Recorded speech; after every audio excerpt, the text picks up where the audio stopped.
దేవుని పిల్లలారా, పరలోకంలో ఉన్న దేవుడు మొట్టమొదటగా ఈ భూమి మీద మనిషిని చేసిన తర్వాత, మనిషి కన్నా ముందు దేవుడు ఈ సృష్టిని చేశాడు. మనకు తెలిసిన విషయం. ఈ సృష్టిని చేసి చివరిలో మొదటి మనిషిగా ఆదాముకు దేవుడు జన్మనివ్వటం, ఆదాములో నుంచి ప్రక్కటెముకను తీసి స్త్రీనిగా నిర్మించి వారిరువురిని దేవుడు ఏదేను వనములో లేదా ఏదేనులో తోట వేసి ఆ తోటలో వారిరువురిని పెట్టాడు, ఉంచాడు అన్నది మనకు తెలిసిన విషయం. మరి దేవుడు వారిరువురిని ఏదేను తోటలో పెట్టినప్పుడు వారి గురించి దేవుడు ఏమీ ఆలోచించలేదా అంటే చాలా ఆలోచించాడు. అన్ని విషయాలలో దేవుడు వారి గురించి జాగ్రత్త తీసుకున్నాడు. అందులో వారికి ఆకలి అవుతుంది. మరి ఆహారము పరిస్థితి ఏంటి అని చూసినప్పుడు దేవుడు వారి ఆహారం విషయంలో కూడా జాగ్రత్త తీసుకున్నాడు. వారికి ఆహారానికి ఏ కొదువ ఉండకూడదు అని దేవుడే ఏదేనులో ఫలవృక్షాలను దేవుడు పెట్టినట్లుగా ప్రారంభంలో మనం చదువుకుంటాం. మొట్టమొదట మనిషికి ఆహారముగా దేవుడిచ్చినవి పండ్లు ఇచ్చాడు, ఫలాలను ఇచ్చాడు లేదా ఫ్రూట్స్. మొదటగా మనిషికి దేవుడిచ్చినటువంటి ఆహారం ఏంటంటే పండ్లు. ఒకప్పుడు కూడా మన పూర్వీకులు పండ్లు తినే బతికారు. ఆ తర్వాత కదా మధ్యలో ఈ ఫాస్ట్ ఫుడ్లన్నీ వచ్చేసి మనిషి పండ్లకు దూరం అయిపోయాడు, రోగాలకు దగ్గరైపోయాడు. ఎప్పుడైతే మనిషి పండ్లు ప్రక్కన పెట్టి ఈ ఫాస్ట్ ఫుడ్ ఐటమ్స్కు అలవాటు పడ్డాడో, రోగాలు ఎప్పుడైతే మనిషిని కబలించాయో మరలా వెంటనే డాక్టర్లు లేదు, మరలా మీరు పండ్లు తినవలసిందే అన్నారు. ఇప్పుడు అందరూ కూడా మరలా పండ్లు అంటూ పండ్ల కొరకు మనుషులు ఇప్పుడు ఆశపడుతున్నారు. నిజమే కదా. హాస్పిటల్లో ఉన్నప్పుడు chicken biryani, mutton biryani, prawns fish biryani ఇవి ఎవడో తీసుకెళ్ళాడు. ఎవరు తీసుకెళ్ళినా కానీ పండ్లు తీసుకెళ్తారు. బిర్యానీ వండుకొని వెళ్ళారనుకోండి, నీకు పిచ్చిగానే పట్టిందా ఏంట్రా, అద్దీనే కదరా ఇక్కడికి వచ్చాను, నీ ఉద్దేశం ఏంటి, నేను త్వరగా డిశ్చార్జ్ అవ్వాలని లేదా జనరల్గా. మరి ఏం తినాలి? ఫ్రూట్స్ తినాలి. అందుకే చూడండి, ఒకప్పుడు జాంకాయలు అండి ఫ్రీగా దొరికేవి. ఇప్పుడు జాంకాయలు కూడా ఎంత ఖరీదైపోయినాయో మీకు తెలుసు. ఫ్రూట్స్ అన్నీ కూడా ఎంత రేట్లు, మామిడి పండ్లు కావచ్చు, జామ పండ్లు కావచ్చు, సీతాఫలాలు కానీ ఉచితంగానే. నా చిన్నతనంలో, మీ చిన్నతనంలో మీరు ఒకసారి గుర్తు చేసుకోండి. అలాంటివి ఒకప్పుడు ఉచితంగా ఏమండి జాంకాయలు ఉన్నాయండి కోసుకుని వెళ్ళండి, ఏమండి సీతాఫలాలు ఉన్నాయని తీసుకుని వెళ్ళండి, ఏమండి మామిడి పళ్ళు ఉన్నాయండి కావాలా అండి అని అడిగేవాళ్ళు. ఇప్పుడు అవి షార్టేజ్ అయిపోయాయి. ఇప్పుడు అవి దొరకడం లేదు. అవి ఇప్పుడు కొనుక్కోవాలి. కారణం ఏంటంటే మనుషులందరూ మళ్ళీ తిరిగి బ్యాక్ టు ద నేచర్ అని అంటారు చూసారా, మరలా ప్రకృతి దగ్గరకు. మొట్టమొదట మనిషికి దేవుడు ఏ పండ్లనైతే ఆహారముగా పెట్టాడో మరలా ఇప్పుడు మనిషి అదే పండ్లను ఆహారముగా తీసుకునే పరిస్థితికి వచ్చింది లేదా వచ్చింది ప్రపంచం మనుషులు. దేవుడు ఏదేనులో నిజంగా ఆదాముకు ఆ ఫ్రూట్సే ఇచ్చాడా ఆహారంగా? ఒకసారి బైబిల్లో మనం చూస్తే ఆదికాండం 2వ అధ్యాయం, ఆదికాండం 2వ అధ్యాయం, ఆదికాండం 2వ అధ్యాయం 9వ వచనాన్ని ఒకసారి మనం చూడగలిగితే, ఆదికాండం 2వ అధ్యాయం 9వ వచనంలో మరియు దేవుడైన యెహోవా చూపునకు రమ్యమైనదియు ఆహారమునకు మంచిదియునైన ప్రతి వృక్షమును ఆ తోట చూడండి, అంతవరకు అది కామ. బైబిల్ చదువుతున్నప్పుడు జాగ్రత్తగా చదవాలి, ఎందుకంటే ఇది ఒక విషయం. తర్వాత రెండోది చూడండి, రెండవది ఆ తోట మధ్యనున్న జీవవృక్షమును, ఇది రెండవది. తర్వాత మంచి చెడ్డల తెలివినిచ్చు వృక్షమును నేల నుండి మొలిపించాను. మొత్తం ఎన్ని వృక్షాలు కనబడుతున్నాయి ఇక్కడ, అంటే ఎన్ని రకాలు కనబడుతున్నాయి? 3. మొదటి వృక్షఫలం ఏంటి? మొదటిది ఏంటంటే, మరియు దేవుడైన యెహోవా చూపునకు రమ్యమైనదియు ఆహారమునకు మంచిదియునైన ప్రతి వృక్షమును అన్నాడు. దేని కొరకు? ఆహారం కొరకు. చూడండి అక్కడ ఆహారమునకు అన్న పదాన్ని అక్కడ మనం చూడాలి. అంటే ఏదేను తోటలో అవ్వాదాములను దేవుడు పెట్టి, మరి వారికి ఆహారం ఏంటయ్యా అంటే, వారి ఆహారము కొరకట చూపునకు రమ్యమైనదియు ఆహారమునకు మంచిదియునైన ప్రతి వృక్షము అన్నాడు. చూపునకు రమ్యమైనది అన్నాడు. అంటే మరి అంతే కదండి. ఇప్పుడు ఏదైనా పండైనా కాయైనా కానీ ముందు మన కంటికి అది నచ్చాలి కదా. మన కంటికి అది నచ్చాలి అని అంటే అది ఎలా ఉండాలి? అది చక్కగా అందంగా ఉండాలి. ఒక యాపిల్ మనం తీసుకోవాలను, యాపిల్కి చూడండి ఎన్ని రంగులు ఉన్నాయి అందులో, 1 2? మల్టీ కలర్ అది. యాపిల్లో అన్ని రంగులు మీకు కనబడతాయి. చూడండి మంచి యాపిల్ మీరు ఒకసారి తీసి చూడండి, అన్ని రంగులు కనబడతాయి. పసుపు, తెలుపు, నలుపు అన్ని రంగులు ఉంటాయి అందులో. అది చూడగానే మనకు తీసుకోవాలి, మనం కొనాలి అన్నట్లు కనిపించాలి, తినాలనిపించాలి. అంటే అది నీ తినాలి అంటే ముందు నీ కంటికి నచ్చాలి, నీ చూపుకు అందంగా ఉండాలి. దేవుడు ప్రతి వృక్షానికి దేవుడు ఫలాలను పెట్టినప్పుడు అది మన కంటికి అందంగా ఉండాలి అని ఆహారము నిమిత్తము, ఓకేనా, ఆహారము నిమిత్తము అదొక వృక్షం. ఆ రెండవ వృక్షం ఏంటి? సరే అది మన పాఠం కాకపోయినా రెండవ వృక్షం ఏంటంటే జీవవృక్షము అన్నాడు. మూడవ వృక్షం ఏంటి? మంచి చెడ్డల తెలివినిచ్చు వృక్షం. ఇప్పుడు ఈ 2 వృక్షాలను ప్రక్కన పెడదాం, మనకు ఆహారం గురించి మాట్లాడుకుంటున్నాం కనుక. మొత్తానికి ఏదేని తోటలో దేవుడు ఆ 2 వృక్షాలు మినహాయించి, ఏ 2? జీవవృక్షము, మంచి చెడ్డల తెలివినిచ్చు వృక్షం. ఈ 2 వృక్షాలను మినహాయించి మిగిలిన అన్ని వృక్షాలను, వాటి పండ్లను దేవుడు తినేటట్లుగా మనిషికి ఇచ్చాడు ఆ రోజు. ఒకటి. రెండోది ఏంటంటే, దేవుడి వృక్షజాతికి లేదా వృక్షజాతిలో కానీ ఈ నేలలో కానీ దేవుడు పెట్టినటువంటి గుణం ఏంటంటే అవి ఫలించాలి. అవి ఫలించకపోతే పండ్లు ఎవరి ప్రతి వేసవిలో మనం ఎదురు చూస్తుంటాం. వేటి కోసం? మామిడి పండ్ల కోసం. ప్రతి వేసవి వస్తుందనంటే మామిడి పండ్ల కోసం వెయిట్ చేస్తుంటాం. ఇప్పుడు ఈ సీజన్లో మనం వెయిట్ చేసేది సీతాఫలాల కోసం వెయిట్ చేస్తుంటాం మనం. అంటే సీజనల్ ఫ్రూట్స్ అవి. అంటే లాస్ట్ ఇయర్ వచ్చాయండి, ఈ సంవత్సరం రావండి అనడానికి లేవు. దేవుడు ఆ వృక్షాలలో ఫలించేటువంటి తత్వాన్ని, ఫలించేటువంటి గుణాన్ని దేవుడు వాటిలో ఆ రోజే పెట్టాడు. అందుకే వృక్షాలు ఏమవుతున్నాయి? ఫలిస్తున్నాయి. ఈ భూమి కూడా ఏంటి? ఫలిస్తుంది. ఒకసారి లేవియాకాండం, దేవుడు వాటికి పెట్టినటువంటి ఆ సిస్టమ్, ఆ క్రమం. లేవియాకాండం 26వ అధ్యాయం 3వ వచనం, మీరు నా కట్టడలను బట్టి నడుచుకొని నా ఆజ్ఞలను ఆచరించి వాటిని అనుసరించి ప్రవర్తించిన ఎడల. 4వ వచనం, మీ వర్షాకాలములలో మీకు వర్షం ఇచ్చేదను, మీ వర్షాకాలంలో మీకు వర్షం ఇచ్చేదను, మీ భూమి పంటలనిచ్చును, మీ పొలములోని చెట్లు ఫలించును. ఎంత బాగుందో చూసారా? వర్షాకాలమా? మీకు వర్షాలు. అలానే మీ భూమి ఫలిస్తుంది, మీ వృక్షాల అవి కూడా ఫలిస్తాయి. దేవుడు ఈ సృష్టిలో ఈ వృక్షాలకు దేవుడు, లేదా ఈ భూమికి ఈ వృక్షాలకు దేవుడు పెట్టిన గుణం, లేదా వాటికి ఈ పెట్టిన క్రమం ఏంటంటే అవి ఫలించాలి. ఫలిస్తున్నాయా? ఫలిస్తున్నాయా? వృక్షాలు ఫలిస్తున్నాయా? ఫలిస్తున్నాయి కాబట్టే కదా మార్కెట్లో పళ్ళు దొరుకుతున్నాయి మనకు.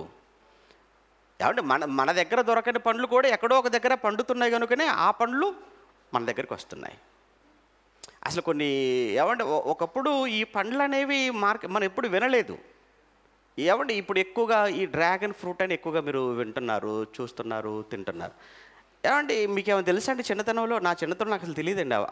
ఒక 4-5 సంవత్సరాల క్రితం అసలు డ్రాగన్ ఫ్రూట్ అన్న మాట కానీ అసలు అది మనకు తెలియదు. ఇప్పుడు చూడండి మార్కెట్లో ఎంత డిమాండ్ ఉందో. అలానే కివీ ఫ్రూట్స్ అని, అవి కూడా మనకేమైనా తెలుసా? అవి కూడా మనకేం తెలియదు. కానీ ఇప్పుడు చూడండి మార్కెట్లోకి వచ్చాయి. అవి ఎక్కడో దేశాలలో పండినటువంటివి, అవి మన దగ్గరకు వచ్చాయి. అంటే కొన్ని ఇక్కడ పండకపోయినా ఎక్కడో ఒక చోట నేలలోనే, అవి ఎక్కడో ఆకాశంలో ఏం పండవు, అవి ఎక్కడ పండాలి? భూమి. అనగా దేవుడు ఈ భూమికి పెట్టిన ఆ క్రమం ఈ భూమి దాటలేదు. దేవుడు ఈ వృక్షాలకు పెట్టినటువంటి క్రమం, ఆ వృక్షాలు కూడా అవి ఆ క్రమంగానే ఉన్నాయి, ఫలిస్తున్నాయి అనేది మనకు అర్థమవుతుంది.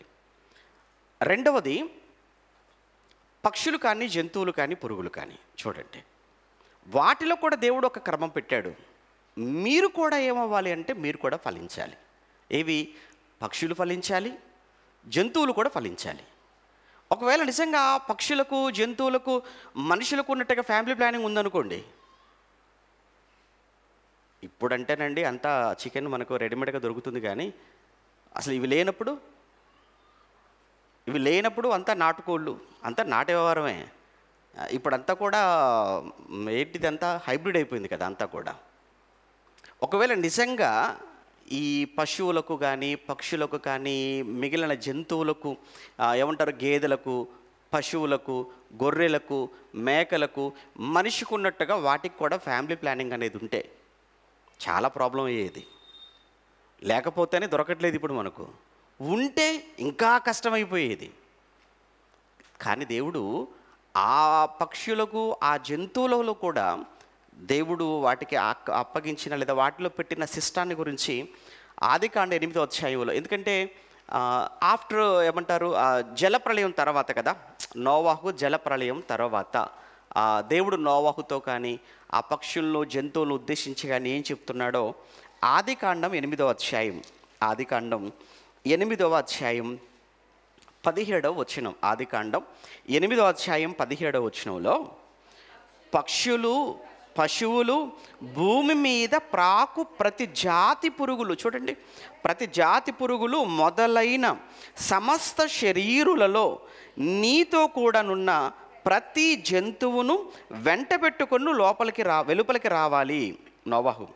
అవి అంటే ఏవి? ఇప్పుడు పక్షులు, జంతువులు, భూమి మీద ప్రాకే ప్రతి పురుగు, అవి భూమి మీద బహుగా విస్తరించి భూమి మీద ఫలించి అభివృద్ధి నొందవలనని నోవాహుతో చెప్పాను. ఎంత బాగుందో చూడండి.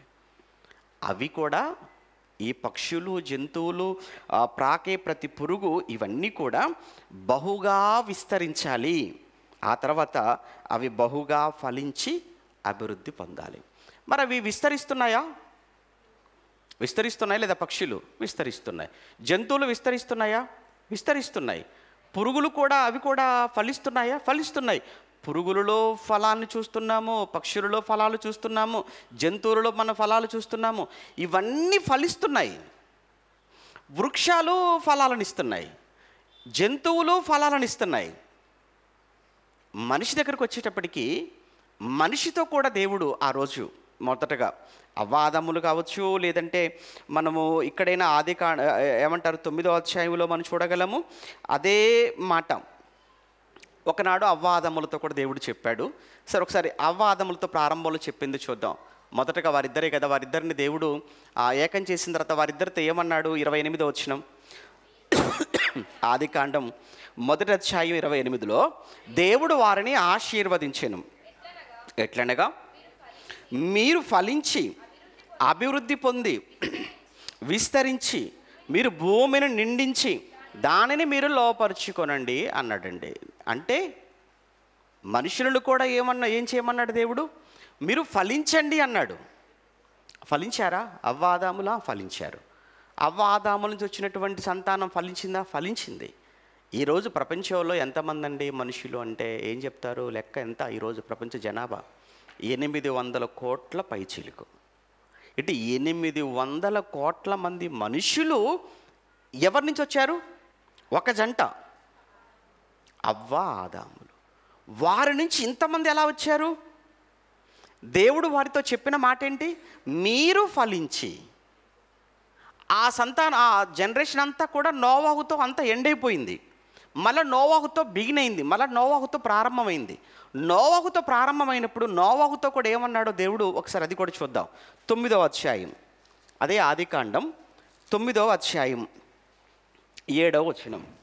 ఆదికాండం 9వ అధ్యాయం 7వ వచనంలో జలప్రళయం తర్వాత మీరు ఫలించి అభివృద్ధి నొందండి, మీరు భూమి మీద సమృద్ధిగా సంతానమును కని. ఎలా కనమన్నాడు దేవుడు? ఎలా కనమన్నాడు? సమృద్ధిగా కనండి అన్నాడు. మీకు ఓపిక ఉన్నంత వరకు కనండి అన్నాడు. ఒకప్పుడు నోవాహుతో చెప్పిన మాట. ఏమండి, మన జనరేషన్ కూడా చూస్తుంటే ఎంతమందిని కన్నారు అని అంటే, మా అమ్మగారు 4 కన్నారు. ఇంకా ముందుకెళ్ళాం అనుకోండి, మొన్న రీసెంట్గా మంత్రాలయం ఆ ప్రాంతానికి వెళ్ళినప్పుడు ఒకళ్ళ ఇంటికి వెళ్తే ఆ తమ్ముడు అన్నయ్య ఇంటికి వచ్చి జస్ట్ స్నాక్స్ అవి తీసుకుని వెళ్ళండి అన్న అంటే వెళ్ళాం. ఎంతమంది నాన్న మీరు అంటే, మొత్తం మేము 12 మంది అన్నయ్య అన్నాడు.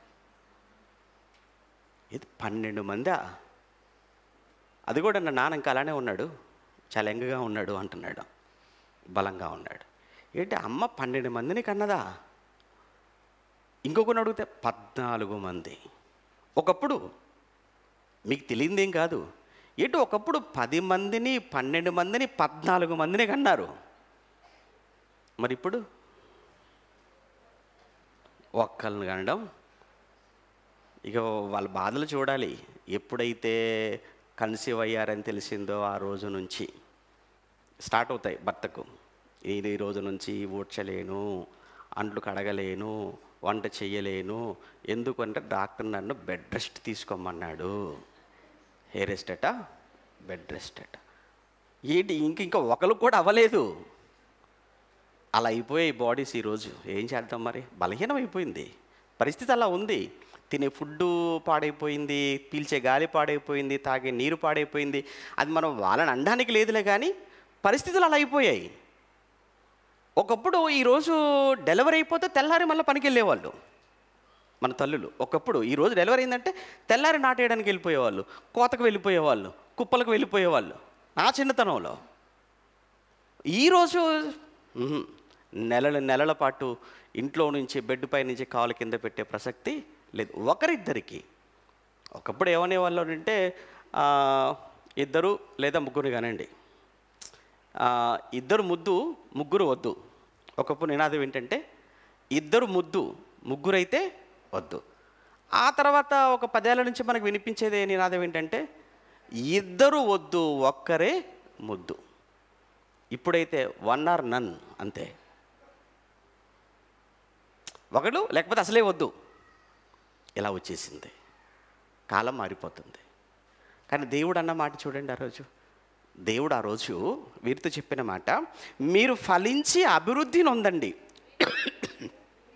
మీరు భూమి మీద సమృద్ధిగా సంతానమును కని విస్తరించుడని వారితో చెప్పాను. ఇలా చూసినప్పుడు నిజంగానే ఇది జరుగుతుందంటే జరుగుతుంది. ఇప్పుడు ఈరోజు మనకు ఇష్టం లేక మనం ఆపేస్తున్నాం, ఆపరేషన్ పేరుతో, ఫ్యామిలీ ప్లానింగ్ పేరుతో ఆపుతున్నాం. లేదంటే సంతానం వస్తూనే ఉంటుంది. అంటే ఇది ఎక్కడ డ్యామేజ్ అయినట్టు కనిపించట్లేదు మనకు, అంతే కదా. అంటే వృక్షాలు ఫలిస్తున్నాయి, నేల పండుతుంది, పక్షులు ఫలిస్తున్నాయి, మనుషులు ఫలిస్తున్నారు. ఇదంతా భౌతికంగా మనకు కనిపించేటువంటి ఫలాలు. ఇదే బైబిల్లో, ఇదే పాత నిబంధన చరిత్ర చదువుతున్నప్పుడు దేవుడు ఇశ్రాయేలీల కాలం వచ్చేటప్పటికి, ఇశ్రాయేలీల కాలంలో ఫలాలు లేవని దేవుడు ఫలించటం లేదని బాధపడుతున్నాడు. ఇక్కడనేమో వీటన్నిటినీ ఫలించమన్నాడు. ఇవన్నీ కూడా చక్కగా ఫలించటం చూసి ఒకవైపు దేవుడు హ్యాపీగా ఉన్నా, మరొక సందర్భాన్ని మన బైబిల్ చదువుతున్నప్పుడు దేవుడు ఆయన ఫలాలు లేవు అని చెప్పి ఇశ్రాయేలీల మధ్య దేవుడు బాధపడుతున్నటువంటి పరిస్థితిని మనం చదువుకుంటాం. ఎందుకు అక్కడే ఫలాలు, ఏ ఫలాలు లేవని దేవుడు బాధపడుతున్నాడు? ఒక్కసారి దాని గురించి మనం చూడాలి. ఇప్పుడు ఒకసారి యెషయా గ్రంథం, పాత నిబంధనలో యెషయా గ్రంథాన్ని మనం చదువుతున్నప్పుడు యెషయా గ్రంథం 5వ అధ్యాయం, యెషయా గ్రంథం 5వ అధ్యాయం 1వ వచనము నుంచి మనం చూడగలిగితే, యెషయా గ్రంథం 5వ అధ్యాయం 1వ వచనం నుంచి, నా ప్రియుని గూర్చి పాడెదను వినుడి, అతని ద్రాక్ష తోటను బట్టి నాకు ఇష్టడైన వాణిని గురించి పాడేదను వినుడి, సత్తువ భూమి గల కొండ మీద నా ప్రియునికి ఒక ద్రాక్ష తోట ఉండని. ఇంతకీ ఎవరో ఆ ప్రియుడు? దేవుణ్ణి తన ప్రియుడుగా యెషయా గారు అలంకార రూపంలో మాట్లాడుతూ వస్తున్నాడు అనమాట. ఏమంటాడు? దేవుణ్ణి ప్రియుడు అన్నాడు, ఆ తర్వాత ద్రాక్ష తోట అన్నాడు, సత్తువు కలిగిన భూమి అన్నాడు, ఆ సత్తువు కలిగిన భూమిలో త్రవ్వాను, రాళ్లను ఏరాను అన్నాడు, అందులో ఎలాంటి తీగలు పెట్టాను అంటున్నాడు, శ్రేష్టమైనటువంటి తీగలే పెట్టాను అన్నాడు, పండ్లు కాసే లేదా పండ్లు వచ్చే సమయం వచ్చింది అన్నాడు, అప్పుడు చూసినప్పుడు అవి కారు ద్రాక్షలు కాచెను అన్నాడు. మొత్తానికి మనం చూస్తుంటే ఇక్కడ దేవుడు ఆయన ద్రాక్ష తీగలు తీసుకొచ్చాడు.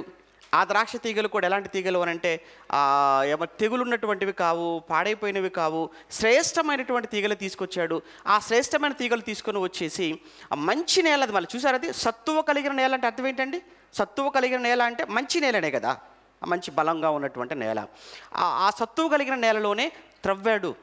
ఆ రాళ్ళు అవి ఉంటే ఆ రాళ్ళన్నీ కూడా ఏం చేశాడు? రాళ్ళన్నీ కూడా ఏరేశాడు, త్రవ్వేసి ఈ మంచి ద్రాక్ష తీగలను అందులో పెట్టాడు. పెట్టి ఫలాల కోసం చూస్తున్నాడు. ఏ ఫలాలు రావాలని చూస్తున్నాడు ఆయన? ఏ విధమైన ఫలాల కోసం దేవుడు ఎదురు చూస్తున్నాడు? ఒక్కసారి మనం ఎన్నో వచనం, అదే అధ్యాయంలో ఎన్నో వచనాన్ని మనం చూస్తుంటాము అని అంటే 8వ వచనం లేదా 7వ వచనంలో చివరి మాట, 7వ వచనంలో, ఇశ్రాయేలు వంశము సైన్యములకు అధిపతిగా యెహోవా ద్రాక్ష తోట అన్నాడు. ఇశ్రాయేలు వంశం సైన్యములకు అధిపతియగు యెహోవా ద్రాక్ష తోట అంటే ఇక్కడ ద్రాక్ష తోట అనగానే ఏదో మీరు అనుకోకండి, ఇది భౌతికమైన ద్రాక్ష తోట కాదు. ఈ ద్రాక్ష తోట ఇశ్రాయేలు వంశం. 12 గోత్రాల వారు ఉన్నారా? ఈ 12 గోత్రాల వారు ఎవరట?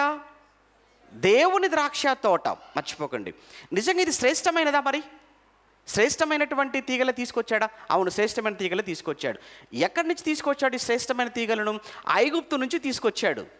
ఐగుప్తు నుంచి తీసుకొచ్చింది శ్రేష్టమైన తీసుకొచ్చాడా? అవును. ఐగుప్తు నుంచి బయలుదేరినప్పుడు 6 లక్షల కాల్బలం అని మనం చదువుకుంటాం. బయలుదేరినటువంటి వారిలో యెహోషువ, కాలేబు తప్ప మిగతా వారెవ్వరూ కూడా రాలేదు కానానుకు, పాలుతీరులో ప్రవహించే దేశానికి. బాగా వినండి, బయలుదేరిన వారిలో యెహోషువ, కాలేబు తప్ప మిగతా వారెవ్వరూ రాలేదు. మరి మిగతా వారంతా ఏమైపోయారు?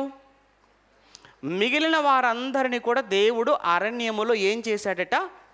రాల్చేశాడు. ఎందుకు అరణ్యంలో రాల్చేశాడు వాళ్ళందరినీ? ఆ తీగలు బాగోలేవు. అర్థమైంది? ఆ తీగలు మంచి తీగలు కావవి, చెడిపోయిన తీగలు, పాడైపోయిన తీగలు, వైరస్ తెగులొచ్చిన తీగలు. అందుకే 40 సంవత్సరాల కాలంలో దేవుడు మొత్తాన్ని కూడా ఏమంటాడు? ప్రక్షాళన చేశాడు, వేరు చేశాడు, మంచి తీగలు, చెడ్డ తీగలు అని. అది కంప్లీట్గా ఈ తీగలన్నీ చచ్చినంత వరకు ఇశ్రాయేలీలను అరణ్యంలో తిప్పి, కొత్త తరం కదా, అందుకే అన్నాం, బయలుదేరిన వారిలో ఏ ఒక్కరు కూడా అక్కడ అడుగు పెట్టలేదు, యెహోషువ, కాలేబు తప్ప. మిగతా వారందరినీ కూడా దేవుడు అరణ్యంలో చంపేసి కొత్త తరాన్ని, మంచి తరాన్ని దేవుడు తీసుకొచ్చాడు కనానుకు. అంటే ఇది ఏ తీగ అన్నమాట? శ్రేష్టమైన తీగలు తీసుకొచ్చాడు. ఒకటి. రెండవది, సత్తువు కలిగిన భూమి, మంచి భూమిలో పెట్టాడా? మంచి భూమిలో పెట్టాడు. రాళ్ళన్నీ కూడా ఏరాను అని చెప్తున్నాడు, చూసారా? ఇందుకే ఆ రాళ్ళు ఏంటి అక్కడ అంటే, వీళ్ళకు అడ్డుగా ఉన్న, వీరులు అక్కడ ఫలించడానికి అడ్డుగా ఉన్నటువంటి హివ్వీలు, హిత్తీలు, పెరెజ్జీలు, కనానీలు, యెబూసీలు, గిర్గాషీలు అని ఈ అన్ని జాతులు ఉన్నాయి, చూసారా? ఈ జాతుల వాళ్ళందరూ వచ్చేసి అది మంచి నేల కదా అని దాన్ని ఆక్రమించుకుంటే, వీళ్ళని దేవుడు అక్కడ పెట్టేటప్పటికి వీళ్ళందరినీ దేవుడు ఏం చేశాడు? తీసేశాడు. అక్కడ వీళ్ళందరినీ దేవుడు చెదరగొట్టేశాడు. కనుక వీళ్ళందరి స్వాధీనంలో ఉన్నటువంటి కనాను భూభాగాన్ని వీళ్ళందరిని అక్కడి నుంచి తీసేసి అక్కడ దేవుడి శ్రేష్టమైనటువంటి మంచి తీగలను పెట్టాడు ఇశ్రాయేలీయులను. అప్పుడు ఇంత చక్కగా దేవుడు వాళ్ళందరినీ కూడా ఏరేసి వీళ్ళని అక్కడ పెట్టినప్పుడు వీళ్ళు ఎలా ఉండాలి? చక్కగా ఫలించాలి, అంతే కదా? మంచి తీగ తీసుకొచ్చాము, మంచి మొక్క తీసుకొచ్చాము, ఏమంటారు, మంచి నేల చూసుకున్నాము. ఆ తర్వాత అడ్డుగా ఉన్నవన్నీ కూడా తీసేసాము, చక్కగా ఒక గొయ్యి తవ్వేసాము, లోపల పెట్టేశాము, చక్కగా చుట్టూ కంచేసాము, ఎరువు పెట్టాము, నీళ్లు పెడుతున్నాము. కాసే సమయం వచ్చింది, కాయాలి కదా, కాయాలి. దేవుడు ఇంత చేసింది దేనికోసం అంటే ఫలాల కోసం. ఏ ఫలాల కోసం చూశాడు ఆయన? అది ఇక్కడ చెప్తున్నాడు చూడండి. కిందికి వెళ్ళేటప్పటికి ఏ ఫలాల కోసం చూశాడు? ఇశ్రాయేలు వంశము సైన్యములకు అధిపతిగా యెహోవా ద్రాక్ష తోట, యూదా మనుష్యులు ఆయనకిష్టమైన వనము, ఆయన న్యాయము కావాలనని చూడగా. అమ్మయ్య, అంటే ఏ ఫలం కోసం చూశాడనమాట? ఆయన న్యాయం అన్నాడు, నీతి కావాలనని చూడగా అన్నాడు తర్వాత మాటలో. అంటే దేవుడు వారి నుంచి ఎక్స్పెక్ట్ చేసింది, వారి నుంచి ఆయన ఆశించింది ఏంటంటే న్యాయం, నీతి. అంటే ఈ 12 గోత్రాల ప్రజల మధ్య దేవుడు నాట నుంచి ఆయన చూడాలనుకున్నది, ఆయన వారి నుంచి ఆశపడిందల్లా ఏంటంటే నా పిల్లలు నీతిగా ఉండాలి, న్యాయంగా ఉండాలి, ప్రేమ కలిగి ఉండాలి, ఐక్యతతో ఉండాలి, అసూయలు ఉండకూడదు, ద్వేషం ఉండకూడదు, కల్మషం ఉండకూడదు, ఒకరి మీద ఒకరు తిరుగుబాటొద్దు, అందరూ కూడా ఒక తండ్రి పిల్లల్లా కళ్ళ ముందు కలిసి మెలిసి ఒకరి కష్టంలో మరొకరు పాలు పంచుకుంటూ ఉండటం చూసి సంతోషించాలి అని ఒక తండ్రిగా ఆయన వీళ్ళందరి శ్రేష్టమైన ఈ తీగలుగా ఆ కనాను భూభాగంలో తీసుకొచ్చి పెట్టాడు. ఏ ఆశయంతో పెట్టాడో చివరికి అవి కనిపించకుండా పోయాయి. అప్పుడు దేవుడు అంటున్నాడు పై మాటలో చూడండి, పై మాటలో ఎన్నో మాటలో 2వ వచనంలో, ద్రాక్ష పండ్లు ఫలింపవలనని ఎదురు చూచుచుండెను, కానీ అది ఏమైపోయిందట? కారు ద్రాక్షలు అంటే చెడు ద్రాక్షలు కాసింది. ఆయన కోరుకున్న ద్రాక్షలేమో నీతి, న్యాయము, ప్రేమ, యథార్థత, ఐక్యత, ఇవి ఆయన కోరుకున్నది. వాటికి బదులుగా కనిపించినవి ఏంటట? కారు ద్రాక్షలు, చేదు ద్రాక్షలు అన్నాడు. అది ద్రాక్ష ఏమంటున్నా, నేను నా ద్రాక్ష తోట విషయమై 3వ వచనంలో, కావున యెరూషలేము నివాసులారా, యూదా వారలారా, నా ద్రాక్ష తోట విషయము నాకు న్యాయము తీర్చవలనని మిమ్మల్ని వేడుకొనుచున్నాను అన్నాడండి. దేవుడు ఏంటండి వేడుకోవటం? దేవుడు ఆర్డర్ వేసేయాలి, కానీ లేదా దేవుడు లేపేయాలి, తీసిపడేయాలి. కానీ నాకు న్యాయం, మీరే నాకు న్యాయం చెప్పాలి, న్యాయం తీర్చాలని వారిని అడుగుతున్నట్టుగా కనబడుతుంది అక్కడ. నాకు న్యాయం మీరే చెప్పండి, నేనే మిమ్మల్ని అడుగుతున్నాను, ఏం చేయమంటారో న్యాయం మీరే చెప్పాలి అని అడుగుతున్నప్పుడు ఆయన అంటున్నాడు, నా ద్రాక్ష తోట విషయము నాకు న్యాయము తీర్చవలని నేను మిమ్మల్ని వేడుకొనుచున్నాను. బాధపడుతున్నాడు కదా. సో దేవుడు ఏంటండి వేడుకోవటం ఏంటి? దేవుడు వేడుకోవటం ఏంటి? మనలో మనమాట. దేవుడు ఏంటి, ఆయన స్థాయి ఏంటి, ఆయన అధికారం ఏంటి? అంత స్థాయిలో అంత అధికారం కలిగిన సార్వభౌముడైనటువంటి దేవుడు ఒక పురుగు లాంటి మనుషుల్ని చూసి అంటున్నాడు, ఏం చేయమంటారు మీరే చెప్పండి, నాకు న్యాయం మీరే చెప్పండి, నాకు న్యాయం మీరే తీర్చండి అని దేవుడు అడుగుతున్నాడు. అంటే ఆయన మనసు చాలా నొచ్చుకుంది, చాలా గాయపడిందండి. ఒకసారి పిల్లల విషయంలో కూడా తల్లిదండ్రులుగా మనం కూడా అలాంటివి చాలా సందర్భాల్లో మనం ఫేస్ చేసి ఉంటాం, మనకు ఖచ్చితంగా ఎదురై ఉంటాయి. పిల్లలకు తెలియదు కదా, పిల్లలను కనే విషయంలో కానీ, వాళ్ళని పెంచే విషయంలో కానీ, వాళ్ళని పెద్ద చేసే విషయంలో కానీ, వాళ్ళు చదివించే విషయంలో కానీ, ఒక తల్లిగా ఒక తండ్రిగా వారు పడుతున్న బాధలేంటో, అవమానాలేంటో, నిందలేంటో, కష్టాలేంటో, శ్రమలేంటో, వారు తిండి సరిగా తినక, నిద్ర సరిగా పోక, ఎండనక, వాననక, రాత్రనక, పగలనక, ఎందుకు రెక్కలు ముక్కలు చేసుకొని తల్లిదండ్రులు ఎంత కష్టపడుతున్నారో వాళ్ళ కష్టాన్ని పిల్లలకు పెట్టుబడిగా పెడుతున్నారు. కానీ పిల్లలు ఏం చేస్తారు? స్కూల్కి వెళ్ళి, పిల్లలు ఏం చేస్తున్నారు? కాలేజీకి వెళ్ళి వారు సరిగ్గా చదవరు. వాళ్ళ ఫీజులు కట్టడానికి, వాళ్ళకి బుక్స్ కొనివ్వటానికి, వారికి బస్ ఫీజులు కట్టడానికి, వాళ్ళకి డ్రెస్సులు కొనివ్వటానికి, వాళ్ళకి ఎగ్జామ్ ఫీజులు కట్టడానికి, ఏమంటే ఇలా వాళ్ళు ఏది అడిగితే అది, ఇవన్నీ కూడా ఒక తల్లిగా తండ్రిగా ఎందుకు పెడుతున్నారు, ఎందుకు చేస్తున్నారు? నేను బాగా చదువుకోవాలని కదా, మినిమం సెన్స్ కదా అది. ఏమంటే ఎందుకంటే ఏ తల్లి అయినా ఏ తండ్రి అయినా కానీ ఎందుకంటే ఇంత ప్రయాసపడతాడు, ఎందుకంటే కష్టపడతారు, వాళ్ళ మీద ఎందుకంటే వేల లక్షల రూపాయలు పెట్టుబడి పెడుతున్నారు? ఒకటి ఆశపడుతున్నారు, నా కొడుకు బాగా చదువుకోవాలి, నా కూతురు బాగా చదువుకోవాలి, మంచి పేరు తెచ్చుకోవాలి, మంచి ర్యాంకు రావాలి, పాఠశాలలో అందరిలో నా కొడుకు మంచి మార్కులతో ఆ మెడల్ తీసుకుంటుంటే సంతోషపడాలి, మంచి ఉద్యోగం సంపాదించుకోవాలి, అందరి చేత మంచి అనిపించుకోవాలి, ఇదే కదా. అలా కాకుండా బడికి వెళ్ళే వయసులో నుంచే వాడు సిగరెట్లకు అలవాటు పడిపోయి, పాన్పరాగలకు అలవాటు పడిపోయి, మొబైల్స్ అనుకుంటూ, గేమ్లు అనుకుంటూ, రీల్స్ అనుకుంటూ, ఏమంటారు అదే కదా, రీల్సే కదా చేస్తుంటారు. అవన్నీ చేస్తూ పిల్లలు ఏమంటారు మిగతా స్నేహితులతో విచ్చలవిడిగా తిరుగుతూ, సినిమాలకు వెళుతూ, షికార్లకు వెళ్ళిపోతూ, ఆ బైక్ రేసింగ్లు అనుకుంటూ, బెట్టింగ్లు అనుకుంటూ, కొడుకు చేతికి అందకుండకపోతే ఏ తల్లైనా ఏ తండ్రైనా ఏమంటారో చెప్పండి. ఒకసారి ఒరేయ్ ఎంత కష్టపడ్డావురా కడుపులో ఉన్నప్పటి నుంచి, బయటకు వచ్చిన తర్వాత ఎంత పెట్టావురా నీకోసం, ఎంత చేసావురా, ఇదంతా చేసిన దేనికోసం, నువ్వు ఒక ప్రయోజకుడు అవ్వాలనే కదా. కానీ ఈరోజు కళ్ళ ముందు నువ్వు ఇలా అయిపోతే నేను ఎలా తట్టుకోగలను? ఏం చేయమంటారో నువ్వే చెప్పు, వాడిని ఏం చేయమంటావో నువ్వే చెప్పు అని అంటారు. ఈరోజు నిజంగానండి పిల్లలకు అసలు తల్లిదండ్రుల విలువ కానీ, తల్లిదండ్రుల కష్టం కానీ నిజంగా చెప్తున్నానండి. ఏమంటే ఒకసారి తల్లిదండ్రులు మీరు కూడా ఆలోచించండి. మీ పిల్లలకు ఏమంటే మీ కష్టం ఏమైనా వాళ్ళకి అర్థమవుతుందా? ఈరోజు తల్లిదండ్రులుగా మనం పడుతున్న కష్టం సింపుల్గా వచ్చేసి అంటారు అంతే, ఫీజు కట్టాలి అంటారంతే. ఏంటి ఏం లేదు, అంతే ఫీజు కట్టాలి. చూసావా వాళ్ళు వెళ్తున్నారు, మేము వెళ్ళిపోవాలి, ఇస్తావా సస్తావా, అంతే ఈరోజు డిమాండ్. పోనీ అన్నీ ఇస్తారు, అన్నీ పెడతారు, అడిగినవన్నీ ఇచ్చినప్పుడు, అడిగినవన్నీ పెట్టినప్పుడు వారు కోరుకుంది ఒక్కటే కదా. నువ్వేమో ఎన్నో పెట్టావు వాళ్ళ ముందు, వాళ్ళు నీ నుంచి కోరుకుందాలో ఒకటే, మంచిగా చదువుకోవాలి. నీ తల్లిదండ్రులు ఇన్ని కోరికలు తీర్చినప్పుడు, ఇన్ని అడిగినవి ఏది కాదనకుండా పెట్టినప్పుడు, వారు కోరుకున్న ఒక్క కోరిక మంచిగా చదువుకొని మంచివాడుగా ఉండాలన్న దానిని నువ్వు నెరవేర్చలేనప్పుడు ఎందుకురా జీవితం, ఎందుకు ఆ బ్రతుకు? కన్నవారి కంట్లో నీళ్లకు కన్నవారిని ఏడిపించి, దుఃఖపెట్టి, బాధపడి, వారు గుండెలు బాదుకునేలా చేసి, తల ఎత్తుకోకుండా చేసి, వారికి అవమానాన్ని మిగిల్చి, వారే ఉరిపోసుకునేటట్టుగా, చంపుకునేటట్టుగా చేస్తున్నారు అని అంటే ఈరోజున్న పిల్లలు వాళ్ళు ఏం పిల్లలండి వాళ్ళు? ఒకప్పుడు దేవుడు కూడా అదే పరిస్థితి అండి. నాకు న్యాయం మీరే చెప్పండి, నన్ను ఏం చేయమంటారో మీరే చెప్పండి అని అడుగుతున్నాడు దేవుడు ఇక్కడ.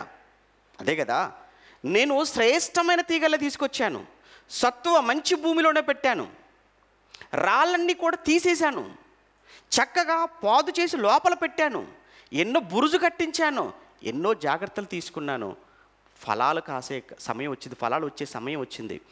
నేను ఆశపడ్డాను. ఏ ఫలాల కోసం ఆశపడ్డానో తెలుసా? నీతి కావాలి, న్యాయంగా నడుచుకోవాలి, ఐక్యంగా ఉండాలి అని ఈ విధమైన ఫలాలు నేను ఆశపడితే వీటికి బదులుగా దౌర్జన్యం కనబడుతుంది, దుర్మార్గం కనబడుతుంది, పగలు కనబడుతున్నాయి, ప్రతీకారాలు కనబడుతున్నాయి, ఒకరి మీదకు ఒకరు విరోధంగా లేస్తున్నారు, యుద్ధాలకు వెళుతున్నారు. ఇదా నేను కోరుకున్నాను, ఇప్పుడు ఏం చేయమంటారు మీరే చెప్పండి అని ఇక ఏం చేయబోతున్నాను అన్నది కూడా చివరికి తను డిసైడ్ అయిపోయాడు. ఏం చేయబోతున్నానని చెప్తున్నాడు తర్వాత మాటలో. ఇక మనం చదువుతుంటే 4వ వచనంలో, ఇక నేను నా ద్రాక్ష తోటకు చేసిన దానికంటే మరి ఏమి దానికి చేయగలను. ఆ పదం చూడండి, ఇంతకంటే నేను ఏం చేయగలను, అంతే కదండి. నిజంగా ఏ తల్లి ఏమండి ఇంతకంటే నేను ఏం చెప్తానండి నా పిల్లలకు? ఇంతకంటే వాళ్ళకి ఏం చేయగలండి? ఏ తల్లండి ఇంతకంటే ఎక్కువ కష్టపడుతుంది? ఏ తండ్రి అండి ఇంతకంటే పిల్లల కోసం ఆలోచిస్తాడు? ఏమంటే ఏ తల్లిదండ్రులు అండి పిల్లల కోసం ఇంతకంటే కూడా శ్రమ పడతారు? కొంతమంది తల్లిదండ్రులతో తప్పు ఉండదండి, పిల్లలు తప్పులేండి. నిజంగా చెప్తున్నాను, కొంతమంది తల్లిదండ్రులు మంచోళ్ళే, బాగా చెప్తుంటారు, కానీ పిల్లలకి ఎక్కవవి, అర్థం కావవి. అప్పుడు ఒక తల్లి తండ్రి చెప్పుకుంటూ బాధపడతారు, ఏమండి ఇంతకంటే ఎవరండి చెప్తారు, ఇంకా ఎంతకంటే ఎవరండి భరిస్తారు, ఎంతకంటే ఎవరండి ఇస్తారు, ఎంతకంటే ఎవరండి చేస్తారు? ఇంత ఇచ్చినా, ఇంత చేసినా, ఇంత భరించినా, ఇంత పెట్టుబడిగా పెట్టినా చివరికి వాడు మాకు చేసింది ఏముందండి అని ఒక తల్లి తండ్రి ఎలా అయితే మనసు భారంతో ఎలా అయితే మాట్లాడతారో, దేవుడు కూడా సేమ్ ఇంతకంటే నేను ఏం చేయగలను చెప్పండి అని దేవుడు కూడా అదే మాట మాట్లాడుతున్నాడు. చూసారా, నేను ఏం చేయగలను అని చెప్పి చెప్తున్నాడు. తర్వాత మాటలో ఇక ఆలోచించండి, అది ద్రాక్ష పండ్లు కాయునని నేను కనిపెట్టినప్పుడు అది కారు ద్రాక్షలు కాయుట కారణమేమి? ఆలోచించుడి. నేను నా ద్రాక్ష తోటకు చెయ్యబోవు కార్యమును మీకు తెలియచెప్పేదను. నేను అది మేసివేయబడినట్లు దాని కంచెను కొట్టేస్తాను, ఇక అది త్రొక్కబడినట్లు దాని గోడను పడగొట్టి దాన్ని పాడు చేసేదను. అప్పటి వరకు ఇశ్రాయేలును కాపాడువాడు కొనకడు నిద్రపోడు అని చెప్పినటువంటి దేవుడు ఇక నేను వదిలేస్తున్నాను, కంచె తీసేస్తున్నాను, ఇప్పుడు దేవుడు ఎప్పుడైతే కంచె తీసేశాడో ఇశ్రాయేలు చుట్టూ, యెరూషలేము చుట్టూ ఉన్నటువంటి అన్ని రాజులు ఒక్కొక్కరుగా ఇశ్రాయేలు మీద దాడులు, యుద్ధాలు, చివరికి ఆ ప్రాకారాలు పడగొట్టేసి, దేవాలయాన్ని పడగొట్టేసి, అగ్నితో కాల్చివేసి, దొరికిన వాడిని దొరికినట్టు కత్తులతో చంపుకుంటూ, మిగిలిన వాళ్ళందరినీ కూడా గుర్రాలకు కట్టేసుకొని, రథాలకు కట్టేసుకొని, గొలుసులతో కట్టి, కండ్లు గుడ్లు పీకేసి, అవయవాలను తెగ నరికేసి, ఈడ్చుకొని ఎలా వెళ్ళిపోయారో బబులోను దేశానికి, చెరలోనికి, అష్షూరు చెరలోనికి, బబులోను చెరలోనికి చరిత్ర మనం చదువుకుంటాం. కారణం ఏంటన్నమాట? ఫలించలేదు. వృక్షాలు ఫలిస్తున్నాయి, పక్షులు, జంతువులు ఫలిస్తున్నాయి, మనుషులు పిల్లలు కనటం. ఏమంటే ఈ ఫలాలు ఓకే, కానీ దేవుడు ఆశించిన ఫలం నీతి కదా, న్యాయం కదా, ప్రేమ కదా, ఐక్యత కదా, ఇవి కదా దేవుడు కోరుకున్న ఫలాలు. ఇవి మనుషుల నుంచి ఆయన చూడనప్పుడు ఇక ఎందుకు అనుకున్నాడు, వారిని అప్పగించేశాడు శత్రువులకు. ఇది పాత నిబంధన. క్రొత్త నిబంధనలో అవునండి, ఇది గతం, ఇది ఓల్డ్ టెస్టిమెంట్. ఇప్పుడు మనం ఉన్నది ఏ టెస్టిమెంట్లో ఉన్నాం? న్యూ టెస్టిమెంట్లో ఉన్నాం. మనం క్రొత్త నిబంధనలో ఉన్నాం. మరి క్రొత్త నిబంధనలో మన పరిస్థితి ఏంటి? క్రొత్త నిబంధనలో మనం ఫలించడం అంటే ఏంటి? మనం ఎలా ఫలించాలి? అసలు మనం ఫలించాలా? మనకు కూడా ఏమైనా ఫలాలు కోసం దేవుడు ఏమైనా ఎదురు చూస్తున్నాడా మన నుంచి అని చూస్తే, దీని గురించి యేసు ప్రభుల వారు మాట్లాడుతూ ప్రారంభంలో మత్తయి సువార్త 3వ అధ్యాయం, మత్తయి సువార్త 3వ అధ్యాయం, యోహాను గారు, బాప్తిస్మిచ్చి యోహాను గారు ఆయన మాట్లాడుతూ మొట్టమొదటగా మత్తయి సువార్త 3వ అధ్యాయము, ఆ దినముల యందు బాప్తిస్మమిచ్చి యోహాను వచ్చి మొదటి వచనంలో, పరలోక రాజ్యము సమీపించి ఉన్నది, మారు మనసు పొందుడు అని యూదయ అరణ్యములో ప్రకటించుచుండెను అన్నాడు. మారు మనస్సు పొందండి అన్నాడు. అడుగుతున్నాను, ఏమంటే మారు మనసు అని చెప్పేసి అని మీరు పదే వింటున్నారు. ఏమండి మారు మనసు అనే మాటకి అర్థం ఏంటండి? చెప్పండి. మారు మనసు అని ఏమండి ఎవరు వాక్యం చెప్పినా, ఎవరు ప్రసంగంలోనైనా కానీ కామన్గా మనకు వినిపించేటువంటి పదం మారు మనసు. ఏంటి మారు మనసు అంటే ఏంటి? పోనీ అసలు మారు మనసు అనేది ఎప్పుడు వస్తుంది? మారు మనసు అనేది ఎప్పుడు కలుగుతుంది? మారు మనసు మనిషి ఎప్పుడు పొందుకుంటాడు? ఏమండి ఇప్పుడు ఇక్కడ కూర్చొని మీరందరూ మారు మనసు పొందుకున్న వాళ్ళేనా? మరి మీరు ఎప్పుడు పొందుకున్నారో మీకు తెలియకుండా జరిగిపోయిందా? ఎప్పుడు పొందుకున్నారు మీరు మారు మనసు? నిజంగా ఇక్కడ కూర్చున్న మీరందరూ కూడా మారు మనసు పొందిన వాళ్ళే అని నేను అనుకుంటున్నాను, అందులో డౌట్ లేదు. రెండవది, మారు మనసు అనేది ఎప్పుడు వచ్చేది మనిషికి? వాక్యము విన్నప్పుడు కలిగేది మారు మనసు. 2, మారు మనసు అనేది బాప్తిస్మానికి ముందు కలగాలి. మారు మనసు, అందుకే ఏమన్నాడు ఆ 2వ అధ్యాయం చదువుకున్నప్పుడు అపోస్తుల కార్యములలో, అయ్యా మమ్మల్ని ఏం చేయమంటారు అని చెప్పేసి 3000 మంది పేతురుగారి దగ్గరికి వచ్చి అడిగినప్పుడు, అప్పుడు పేతురుగారు చెప్పిన మాట ఏంటి? 2:38లో, మీరు మారు మనసు పొంది మీ పాప క్షమాపణ నిమిత్తము ప్రతి వాడు యేసుక్రీస్తు నామమున బాప్తిస్మం పొందండి. అంటే బాప్తిస్మానికి ముందే రావాల్సిందేంటి? మారు మనసు ఎలా వస్తుంది? విన్న వాక్యాన్ని బట్టి. వాళ్ళు ఎప్పుడొచ్చి అడిగారు? వాక్యం విన్న తర్వాత కదా వచ్చి అడిగారు మమ్మల్ని ఏం చేయమంటారు అని. అంటే ఒకవైపు వాక్య ప్రకటన జరుగుతున్నప్పుడు ప్రకటింపబడిన వాక్యం అనేది నీ హృదయములో పొడవబడిపోయి, నీ హృదయములో అది నొచ్చుకొని, నీ హృదయ మార్పుకు అది కారణమవుతుంది. నిజమే కదా, నా గతం ఇది కదా, నా జీవితం ఇది కదా, నా బ్రతుకు ఇలా ఉంది కదా, నేను ఇలా ఉండకూడదు కదా, అయ్యో నేను ఇలా చచ్చిపోతే, ఇలానే మరణిస్తే నా బ్రతుకేంటి, నా ముగింపు ఏంటి, నేను ఏమైపోతాను అన్న ఆలోచన మొట్టమొదటిసారిగా నీకు వాక్యం వింటున్నప్పుడు నీలో కలుగుతుంది. ఆ రోజు ఒక నిర్ణయానికి వచ్చేస్తా బాప్తిస్మంతో, ఏంటంటే ఈ రోజు నుంచి ఇక అబద్ధాలు ఇక లేవు, ఈ రోజు నుంచి ఇక మోసం లేదు, ఈ రోజు నుంచి అసూయ లేదు, ద్వేషం లేదు, పగ లేదు, నా సహోదరుడికి మీదకి నేను ఇక విరోధంగా మాట్లాడేది లేదు. ఇది ఎప్పుడో తెలుసా? బాప్తిస్మమునకు ముందు జరిగింది మారు మనసు అనేది. నిజంగా మనం మారు మనసు పొందుంటే బాప్తిస్మమునకు ముందు, మరల మారు మనసు పొందిన తర్వాత, మారు మనసుకు ముందు మన జీవితంలో ఉన్నవి ఏవి తర్వాత మరలా కనబడకూడదు. అంతకు మునుపు అబద్ధాలు ఆడేవాళ్ళు, ఇప్పుడు మళ్ళీ అబద్ధాలు ఆడుతున్నట్టు మారు మనసు ఎక్కడ పొందినట్టు? అంతకుముందు దొంగతనం, ఇప్పుడు మళ్ళీ దొంగతనాలు చేస్తున్నామంటే. అంత మునుపు మోసం, ఇప్పుడు కూడా మోసపు మాటలు మాట్లాడుతున్నామంటే. అంతకుముందు కొండాలు చెప్పటం, ఇప్పుడు కొండాలు చెప్తున్నాము అని అంటే. అంతకు మునుపు అసూయ ఉంది, ఇప్పుడు కూడా మనలో అసూయ ఉందంటే నువ్వు మారు మనసు పొందావంటానికి ఏది గుర్తు? లేదు కదా, అది మారు మనసు కాదు కదా. ఇప్పుడు ఉదాహరణకు అపోస్తలుడైన పౌలు గారు ముందు ఎలా ఉండేవాడు? ఆయన చాలా రెబల్గా ఉండేవాడు కదా, ఒక ఉన్మాదంతో ప్రవర్తించాడు కదా. స్టెఫెను రాళ్లతో కొట్టి చంపుతుంటే స్టెఫెను చావుకైనా సాక్షిగా ఉన్నాడు. ఓకే, ఒక మాటలో స్టెఫెను చంపాడు అని అనుకుందాం. ఇప్పుడు మారు మనసు పొందాడు. పొందిన పేతురుగాని కూడా చంపేశాడా? ఏమండి, యాకోబును చంపేశాడా? అంత మునుపు చంపాడు కదా.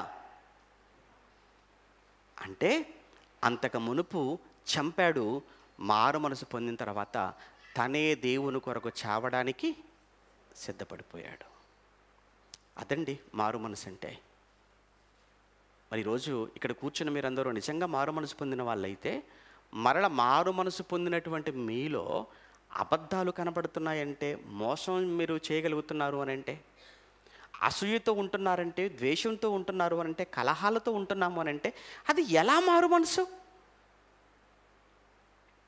నిజంగా మారు మనస్సు పొందుంటే మారు మనస్సుకు తగిన ఫలం.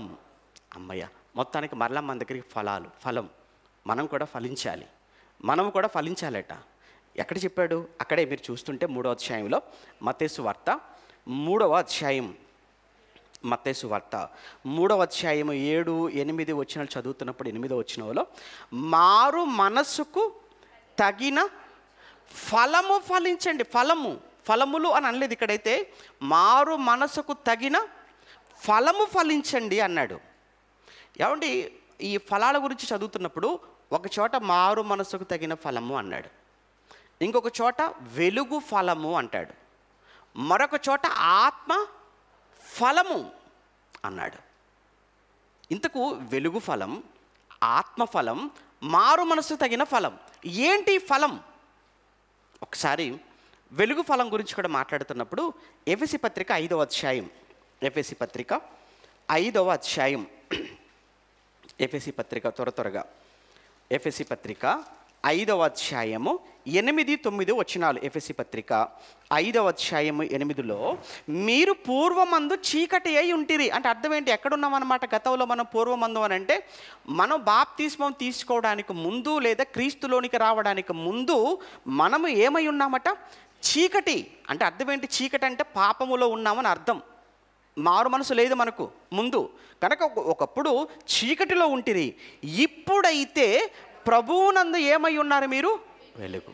ఏమండి, నిజంగా చెప్పండి, గుండెల మీద చేసుకొని చెప్పండి, నేను వెలుగుగా ఉన్నానండి, నేను నా కుటుంబానికి వెలుగుగా ఉన్నానండి, నా వీధిలో ఉన్న వారికి వెలుగుగా ఉన్నానండి, నా బంధువులలో నేను వెలుగుగా ఉన్నానండి, నా సంఘంలో నేను వెలుగుగా ఉన్నానండి, నా చుట్టూ ఉన్న వారికి నేను వెలుగుగా ఉన్నాను అని చెప్పగలిగిన ధైర్యము, చెప్పగలిగినటువంటి ఆ విశ్వాసం మీలో ఎంతమందికి ఉందో మీకే తెలియాలి. చెప్పగలరా ఈ మాట? నేను వెలుగుగా ఉన్నాను చెప్పగలరా? చెప్పాలంటే అంటే ఒక్కసారి మనస్సాక్షి అనేది ఒకటి ఉంటుంది. కూర్చో, ఏం చెప్తావరా, నీ నాటకాలు తెలీదా? మన మనస్సాక్షి అనేది ఒకటి గద్దిస్తుంటుంది. ఎందుకంటే మాకు తెలిసినటువంటి మీరు వేరు, మీకు తెలిసిన మీరు వేరు. మీకు తెలియదు ఏముంది? మాకు తెలిసినటువంటి వ్యక్తిగా మీరు వేరు మాకు, కానీ మీకు తెలిసినటువంటి, ఎందుకంటే మీరు తెలిసినవన్నీ మీకు తెలుసు, మీరు చేసినవన్నీ మీకు తెలుసు కదా. మీ మనస్సాక్షి అనేది ఒకటి ఉంది కదా. ఎవరో సాక్ష్యం అవసరం లేదు, మీ మనస్సాక్షి అది చాలు. మీ మనసే మీ మీద సాక్ష్యం చెప్తుంది. నువ్వు ఇక్కడ ఏదో కాసేపటికి అబద్ధం ఆడేసినా, ఏదో నమ్మించేసినా, నువ్వు ఇంటికి వెళ్ళిన తర్వాత నువ్వు కూర్చున్నా, పడుకున్నా, నిన్ను తొలి చేస్తుంటుంది. అది తెలుసా? ఎందుకురా నేను ఇలా అబద్ధం చెప్పేశాను, ఎందుకు ఇలా మోసం చేసేసాను, ఎందుకు ఇలా నేను అతని కోసం నాకు తెలియకుండా మాట్లాడేశాను. రై, నువ్వు ఒక మనిషివా? నువ్వు పశువురా. నువ్వు నీకంటే లోకంలో అన్యుడే నయ్యవురా, లోకంలో అన్యులు కూడా ఇలా ప్రవర్తించారురా అని నిజంగా మనస్సాక్షి అనేది ఒకటి ఉంటే, ఆ మనస్సాక్షి మనల్ని గద్దిస్తుంటుందండి.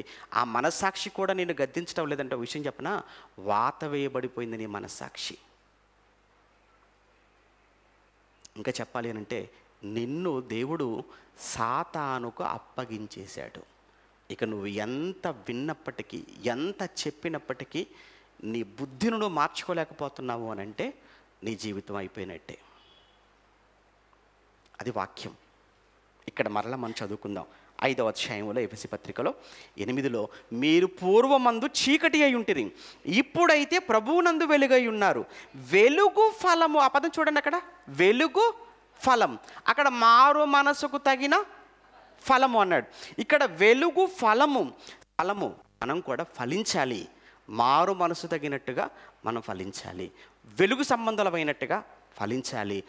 ఆత్మగా ఏమంటే పరిశుద్ధాత్మ దేవుణ్ణి కలిగిన వారముగా మన నుంచి దేవుడు కూడా ఎక్స్పెక్ట్ చేసేది ఏంటంటే, దేవుడు కూడా ఆశించేది ఏంటంటే ఫలాన్ని ఆయన ఆశపడుతున్నాడు. ఫలాలను ఆశపడుతున్నాడు. అయితే మీలో మీకు తెలుసు, ఏమంటే ఒక విషయం చెప్తాను, సంఘంలో అందరూ ఉన్నా అందరి దగ్గర ఫలం ఉండదు, అందరూ ఫలించరు. మళ్ళీ చెప్తున్నాను, ఇక్కడ కూర్చున్నటువంటి మీలో ఏమంటారు, ఒక 100 మంది, 150 మంది, 200 మంది ఉన్నా, ఎంతమంది ఉన్నా అందరూ కూడా ఫలించేవారు కాదు.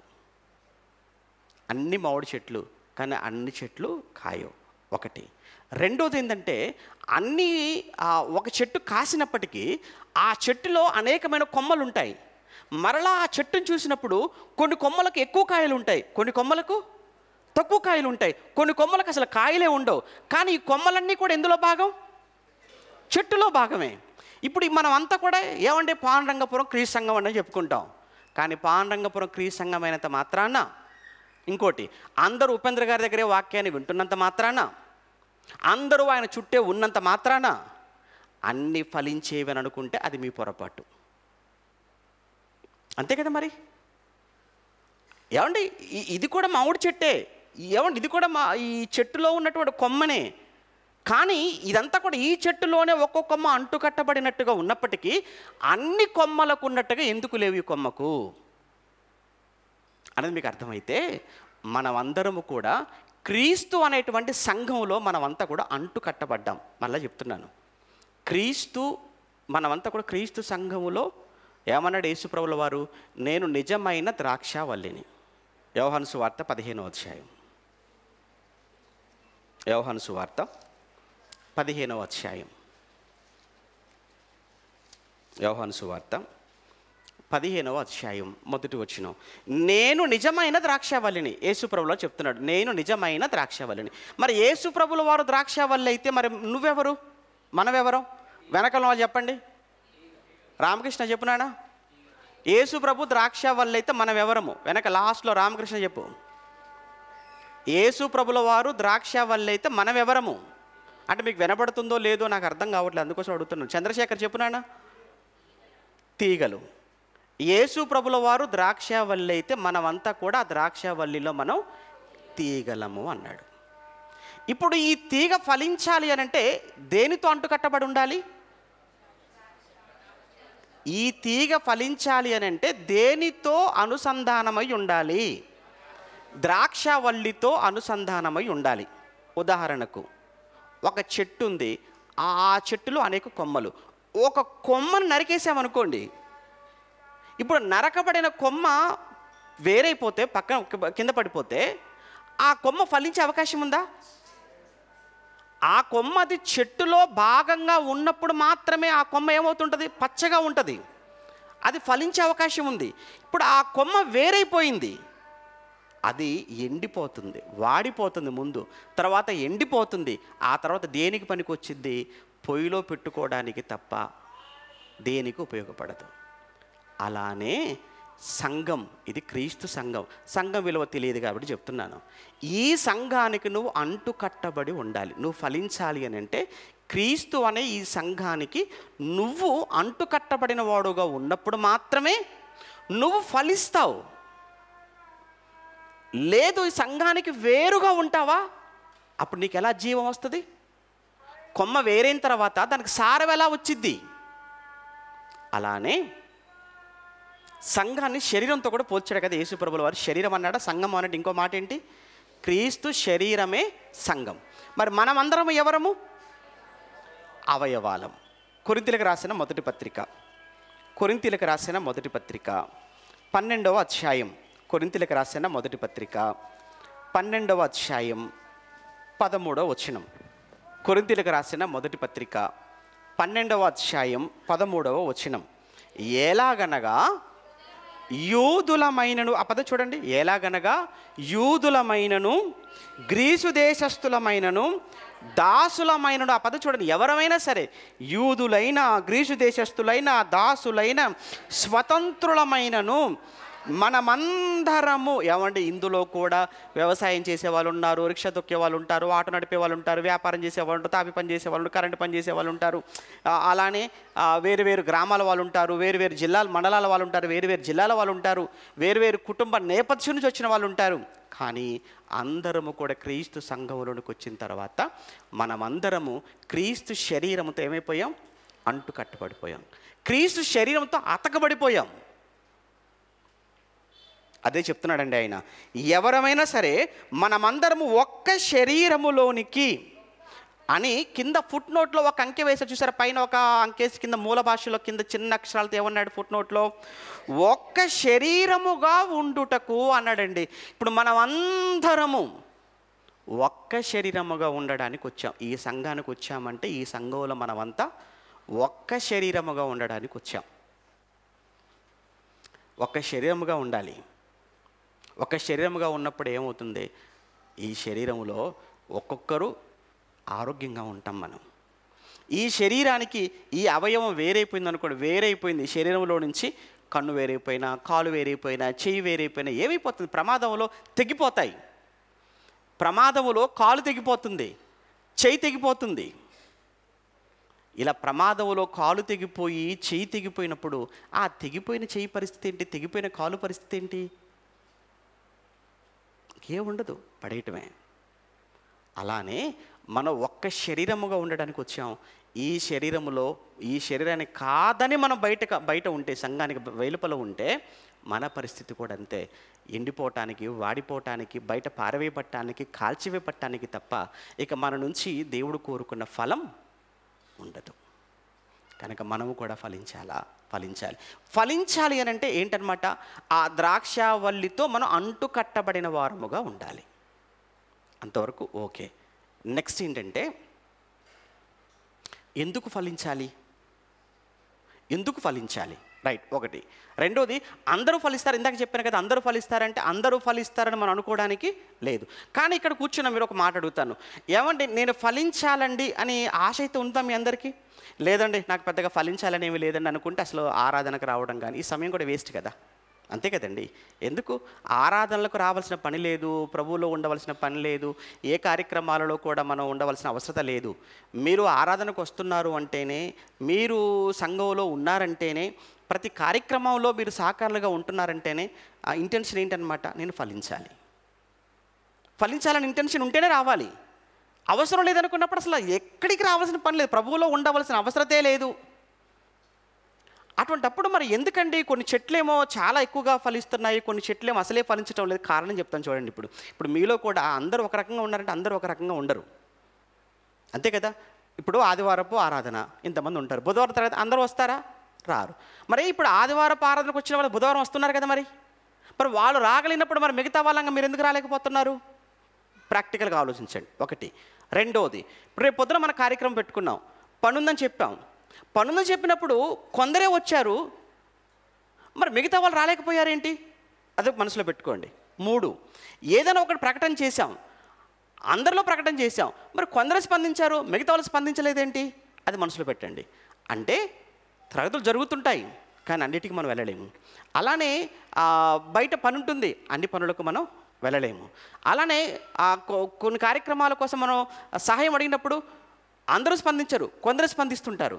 ఎందుకు ఇలా అంటే ఇది ఏంటంటే అదే ఎవరెవరు ఎంతగా ఫలిస్తున్నారు అన్నది అక్కడే మనకు అర్థమవుతుంది. అందరూ అన్నింటికీ కనబడరు, అందరూ అన్ని పనులకు రారు, అందరూ అన్నింటికీ ఇవ్వరు. ఇది ఎలా ఉంటుందనంటే వారు ఫలించే స్థాయిని బట్టి ఉంటుంది.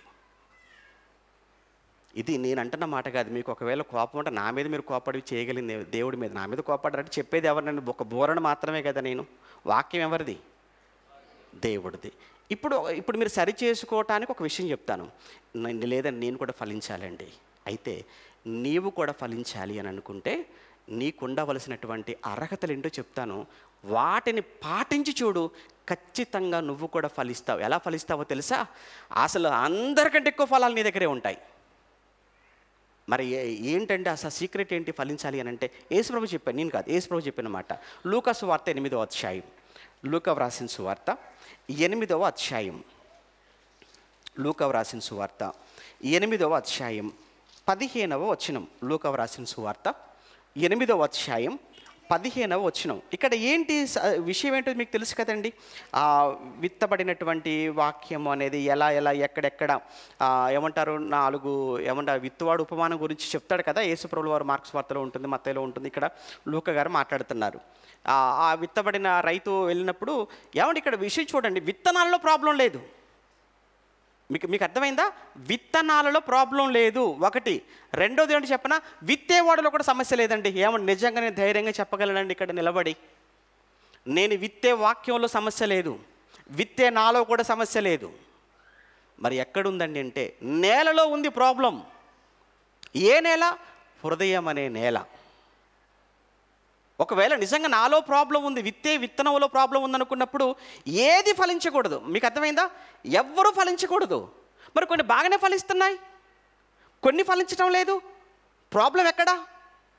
విత్తనంలో ప్రాబ్లం అనుకుంటే ఏది ఫలించకూడదండి. మీకు అర్థం కావడం చెప్తాను, ఎగ్జాంపుల్గా చెప్తాను. అది మంచిగా మీరు అలా ఆలోచించకండి. మరలా అలా ఆలోచిస్తున్నారంటే కూడా మీ మనసు చెడిపోయిందని అర్థం, హృదయం బాగోలేదని అర్థం, అంతే. ఇక్కడ ఏం లేదు. నేల సమస్య చూద్దాం. ఇక్కడ 15వ వచనం, మంచి నేల నుండు, ఆ పదం చూసారా? 15వ వచనం, మంచి నేల నుండు అంటే విత్తనమును పోలిన వారు ఎవరనగా, మంచి నేలన పడిన విత్తనము. మంచి నేలన పడిన విత్తనం ఏమవుతుంది? చక్కగా ఫలిస్తుంది. అంటే అది నేలలో ఉన్నటువంటి ప్రాబ్లమే తప్ప, నేల మంచిది కాబట్టి ఏమైపోయింది? విత్తనం కూడా మొలకెత్తింది. అదే విత్తనం రాతి మీద పడింది, ఫలించలేదు. అదే విత్తనం ముళ్ళ తుప్పల్లో పడింది, ఫలించలేదు. అదే విత్తనం రోడ్డు పక్కన పడింది, ఫలించలేదు. కానీ అదే విత్తనం ఎక్కడ కూడా పడింది? అదండి. అవసరమైతే ఒకరోజు ప్రత్యేకంగా మాట్లాడుకుందాం లేండి, 4 విత్తనాలు, 4 వీటి గురించి సపరేట్గా. సందర్భం వచ్చింది కనుక మాట్లాడుతున్నాను. ఫలం ఎందుకు నేను, ఏమండి మరి మీరు అదే చర్చికి వెళ్తారు కదా అంటారు కదండి, మీరు అదే చర్చికి వెళ్తారు కదండి. ఇప్పుడు పిల్లలు చూడండి, అందరూ పాస్ అయ్యారండి, అందరికీ మంచి మార్కులు వచ్చాయండి, ఎవరో ఒకరిద్దరు ఫెయిల్ అయిపోయారండి. ఇప్పుడు స్కూల్ అంటారా, టీచర్ గారు అంటారా, ఎవరు అంటారు? మీరు చెప్పండి ప్రాక్టికల్గా. మీకు అర్థమైందా? ఏమండి మీ పిల్లలు అదే స్కూల్కి వెళ్ళారు, మా పిల్లలు అదే స్కూల్కి వెళ్ళారు. మరి మీ పిల్లలేమో మంచి మార్కులతో పాస్ అయ్యారు, మా పిల్లలేమో ఫెయిల్ అయిపోయారు. ఇప్పుడు ప్రాబ్లం ఎవరిదందాం? వాళ్ళు సరిగ్గా చెప్పలేదన్నామా? వాళ్ళు సరిగ్గా చెప్పలేదన్నాం అనుకోండి, మరి వాళ్ళ పిల్లలు ఎలా పాస్ అయ్యారు? అది మీకు అర్థం కావాలి. ఎగ్జాంపుల్ చెప్తున్నాను. ఇక్కడ కూడా ప్రాబ్లం విత్తనములో కాదు, 2 విత్తేవాడిలో కూడా ప్రాబ్లం కాదు. ప్రాబ్లం ఎక్కడంటే నేల. ఏంటా నేల? అది హృదయం అనే నేల. అదే చెప్తున్నాడండి అక్కడ ఆయన. మంచి నేల నుండి విత్తనమును పోలిన వారు ఎవరనగా, యోగ్యమైన మంచి మనసుతో వాక్యము విన్నవాడు. అబ్బా, ఇది ఏ మనసుతో వినాలట వాక్యం? అదండి. నిజంగా చెప్తున్నాను, మీరు కానీ వాక్యం మీరు వచ్చేటప్పుడే మంచి మనసుతో రావాలి. ఈరోజు ఏం చెప్పబోతున్నారో మిస్ అవ్వకూడదు, ప్రారంభం నుంచి వినాలి, జాగ్రత్తగా చూసుకోవాలి, జాగ్రత్తగా వ్రాసుకోవాలి అని. ఏ విధమైన కల్మషం లేకుండా, కపటం లేకుండా, ఎవరి మీద ద్వేషం లేకుండా, అసూయ లేకుండా మీరు కానీ చక్కగా వచ్చి మీరు చక్కగా కూర్చొని మీరు విన్నారనుకోండి, అది ఖచ్చితంగానండి అది ఫ్రూట్ఫుల్. అది తప్పనిసరిగా అది మీ మనసులో ఖచ్చితంగా ఫలిస్తుంది. ఎందుకంటే మంచి మనసుతో మీరు వచ్చారు కనుక. అదే చెప్తున్నాడు. అంటే మీరు కూడా ఫలించాలి అన్నట్టు చెప్తున్నాడు. ఫలించాలి, ఎవరికైనా కానీ ఫలించేదే కదండి. ఇప్పుడు మీరు ఒక మొక్క పెట్టుకున్నారండి, ఇంట్లో తీసుకొచ్చి మొక్క పూలు పూయాలని నాటుకున్నారు, అది పూయలేదు, ఎందుకు? వద్దనుకుంటారు. ఒక చెట్టు నాటుకున్నారు, కాయలు కావాలని నాటుకున్నారు, కాయలు లేవు, ఎందుకు? ఓ కోడి తెచ్చారు, గుడ్డు పెట్టాలనుకుంటారు, పెట్టట్లేదు, ఎందుకు? ఒక గే తెచ్చుకున్నారు, పాలు కావాలనుకున్నారు, పాలు ఇవ్వటం లేదు, ఎందుకు? ఉపయోగం లేదు. అలానే మీరు కూడా ఫలించాలి అని దేవుడు కోరుకున్నాడు. నేను కూడా ఒక కాపరిగా, ఒక నాయకుడిగా మీరు ఫలించాలి నేను ఆశపడుతున్నాను. అందుకే మీకు ఏం చెప్పాలి, ఎలా చెప్పాలి అని మీకు చెప్పడానికి నేను వెనక చేయాల్సిన ప్రయత్నాలన్నీ నేను చేస్తుంటాను. నా సమస్యలు ఎప్పుడు మీ ముందు పెట్టుకోవడంలో ఉపయోగం లేదు. కానీ ఒకటి, మీరు ఫలించేవారుగా ఉండాలి ఎప్పుడు కూడా. మీరు ఫలించాలి అని అంటే దేవుడు చెప్తున్నాడు, రే యోగ్యమైన మంచి మనసుతో నువ్వు వినాలి. అలాంటి మనసుతో మీరు వింటున్నారా వాక్యం? ఒకసారి మీ గుండెల మీద చేసుకోండి, ఒక్కసారి కళ్ళు మూసుకోండి, మీకు అర్థమవుతుంది మంచి మనసుతో మీరు వాక్యం వింటున్నారో లేదో మీకు తెలుస్తుంది. ఒకటి గుర్తుపెట్టుకోండి, ఫలించాలంటే సీక్రెట్ చెప్తున్నాను. ఫలించాలి అంటే సీక్రెట్ ఒకటి ఏంటి? యోగ్యమైన మంచి మనసుతో వినాలి ఒకటి. రెండోది చెప్తున్నాడు చూడండి ఆయన, దానిని అవలంబించి. అమ్మో చూసారా? రెండోది, అబ్బాయి నేనైతేనండి అసలు నాకు అన్న మీద నాకు ఏ విధమైన కోపం లేదండి, ఆయన ఎప్పుడు మంచి మాటలు చెప్తుంటాడండి, మంచిగా వినాలనుకుంటానండి, మంచిగా వింటానండి, కాకపోతే ఏంటంటే పాటించలేనండి అంతే. ఎందుకు మరి? అది వేస్టే కదా అది కూడా. ఇప్పుడు మంచి మనసుతో విన్నావు, సంతోషం, కానీ నువ్వు పాటించకపోతే, అవలంబించకపోతే కూడా లేదు, ఫలం లేదు. కనుక ఒకటి వినాలి, వినేది ఎలాంటి మనసుతో వినాలి? ద్వేషభావంతో వద్దు, మంచి మనసుతో వినాలి. రెండోది దానిని అవలంబించాలి. మూడు ఓపికతో ఉండాలండి. ఇది మనకు అసలు ఉండదు. ఇక్కడే రండి అందరూ. ఏమండి ఒక మాట మీకు తెలుసండి, ఈరోజు మొక్క నాటారండి, తెల్లారేసరికి అయ్యో పూలు రాలేదు ఏంటని అంటారా? ఈరోజు చెట్టు నాటారండి, తెల్లారే వెళ్ళేసరికి ఏంటంటే కాయలు లేవు ఏంటండి అని అంటారా? అంటే ఈరోజు మీరు మొక్క వేసారంటే అది పూలు పూయటానికి కొంత సమయం ఉంటుందా? అప్పటి వరకు ఓపిక పట్టాలా? చెట్టు నాటావంటే కాయలు రావడానికి సమయం ఉంటుందా? అప్పటి వరకు ఓపికతో ఉండాలా? ఈరోజు ఉద్యోగంలో జాయిన్ అయ్యావు, ఏంటండి జీతం వేయలేదనంటే అని బుద్ధుందా నీకేమైనా? ఇయ్యాలి కదా జాయిన్ అయ్యావు, నెల రోజులు అయితే కదా జీతం వస్తుంది, నెల రోజులు డ్యూటీకి వెళ్ళాలా, ఓపిక పట్టాలా? లేదండి ఈరోజు వెళ్ళానంటే నాకు సాయంత్రం ఎలా వస్తుంది? ఓపిక ఉండాలి కదా. కనుక వాక్యం మంచి మనసుతో వినాలి ఒకటి. రెండు దానిని నువ్వు అవలంబిస్తూ ఉండాలి. మూడు అలా అవలంబిస్తూ ఓపిక కలిగి ఉంటే తప్పనిసరిగా నువ్వు కూడా ఏమవుతావు? ఫలిస్తావు. ఇది మేము చాలామందిలో చూసేది ఏంటంటే, మొదటిది లేని వాళ్ళు కొంతమంది ఉన్నారు, రెండవది లేని వాళ్ళు కొంతమంది ఉన్నారు, మూడవది లేని వాళ్ళు మరికొంతమంది ఉన్నారు. అంటే ఇప్పుడు మొదటి దాని దగ్గర ఫెయిల్ అయ్యే వాళ్ళు కొంతమంది, ఇక వాళ్ళు రెండో దగ్గరికి రారాళ్ళు, పాటించరు వాళ్ళు. కొంతమంది ఏంటి మంచి మనసుతోనే వింటారు కానీ దాన్ని పాటించరు, అంటే రెండో దగ్గర ఫెయిల్ అయిపోతున్నారు. కొంతమందికి ఈ రెండు ఉంటాయి కానీ మూడోది ఏముండదు, ఓపిక ఉండదు. ఓపిక లేకపోయినా ఏమైపోతుంది? ఫలాలు రావు. కనుక మీరు ఫలించాలి. ఇప్పుడు ప్రశ్న, అసలు ఎందుకు ఫలించాలి? నేను ఫలించనండి, నేను ఫలించను, ఎందుకు ఫలించాలి అని మీరు అంటారు. ఎందుకంటే మీకు ఏదైనా లాభం చెప్తే తప్ప మీరు ఏ పని చేయరు. మీకు లాభం చెప్పకపోతే మీరు ఏమైనా పని చేస్తారా? చెయ్యరు కదా. కనుక మీరు ఏ పనైనా చేయాలంటే ముందు ఏంటి, నాకు ఇందులో ఎంత ప్రాఫిట్ వస్తుంది, నాకు ఇందులో ఎంత లాభం వస్తుంది, నేను చేస్తాను కానీ నాకు ఎంత ఇస్తారు అని మనం అడుగుతాం కదా. అంటే ఎంతో కొంత మనకు లాభం లేకపోతే, ఎంతో కొంత మనకి ఏది రాకపోతే మనం ఏది చెయ్యం. ఇది మన నైజం, అది మనిషి నైజం. అటువంటప్పుడు నేను ఎందుకు ఫలించాలండి? నేను ఫలించను. అసలు ఫలిస్తే ఏంటి నాకు ప్రయోజనం అని మీరు అంటారు కదా. అదేంటో చెప్తాను, ఇక ఆ తర్వాత కూడా మీరు ఫలిస్తారా లేదా అన్నది మీ నిర్ణయం. అది ఫలిస్తే కలిగే ప్రయోజనాలు ఏంటో చూద్దామా. నెంబర్ 1, ఫలిస్తే కలిగే ప్రయోజనాలు ఏంటో హెబ్రీ పత్రిక 6వ అధ్యాయం, హెబ్రీ పత్రిక 6వ అధ్యాయం 7-8 వచనాలు. హెబ్రీ పత్రిక, క్షమించాలే లేట్ అయిపోయింది. హెబ్రీ పత్రిక 6వ అధ్యాయము 7-8 వచనాలు త్వరగా చూద్దాం. హెబ్రీ పత్రిక 6-7-8 వచనాలలో ఎట్లనగా, భూమి తన మీద తరచుగా కురియు వర్షమును త్రాగి ఎవరి కొరకు వ్యవసాయం చేయబడునో వారికి అనుకూలమైనటువంటి పైరులను ఫలించుచు దేవుని ఆశీర్వాదము పొందును. అమ్మ ఏమండి, నిజంగా చెప్పండి, ఆశీర్వాదం ఎంతమంది కావాలని మీలో అన్నాం అనుకోండి, ఎవరైనా వద్దంటారండి? అడుగుతున్నారండి. మీలో ఆశీర్వాదం ఎంతమందికి వద్దో చేయొద్దండి. మీలో ఆశీర్వాదం మాకు వద్దండి అన్న వాళ్ళు ఉంటే చేయొద్దండి. ఎవరైనా ఎత్తుతారా పొరపాటున? లేదు. ఎలా ఉన్నా ఏం కావాలి? ఆశీర్వాదం. అసలు ప్రార్థన చేయమంటారండి, ప్రార్థనలో కానీ ఏమంటే ఆశీర్వాదం అన్న మాట అనేది మనం వాడలేదు అనుకోండి, అసలు ఏం ప్రార్థన ఇది అని అంటారు. అసలు ఇది ప్రార్థనేనా అని అంటారు. అసలు నేను ప్రార్థన చేయడం వచ్చా అంటారు. ఏమమ్మా ఎందుకు అలా అన్నావు? ఒక్కసారి కూడా ఆశీర్వదించమని లేదు. అంటే తప్పనిసరిగా ప్రార్థనలో ఏముండాలి? ఆశీర్వాదం ఉండాలి. అంటే ఇప్పుడు నీకు ఆశీర్వాదం దేవుడు ఇస్తే, నేను ఇచ్చేది ఏముందిలే కానీ దేవుడు ఇస్తానంటున్నాడు. అయితే దేవుడు నీకు ఆశీర్వాదం ఇవ్వాలి అని అంటే నువ్వేమవ్వాలట? ఫలించాలి. ఇప్పుడు ఫలిస్తావా? మీ ఇష్టం. మీకు ఆశీర్వాదం కావాలనుకుంటే, మీకు దీవెన కావాలనుకుంటే తప్పనిసరిగా మీరు ఏమవ్వాలి? ఫలించాలి. ఒకటి. రెండో చెప్తాను. రెండోది, మనకు అక్కడ జీవవృక్ష ఫలాలు మిస్ అయిపోయాయి. ఎక్కడ మిస్ అయిపోయాయి జీవవృక్ష ఫలాలు? ఏదేం తోటలోనే మిస్ అయిపోయాయి.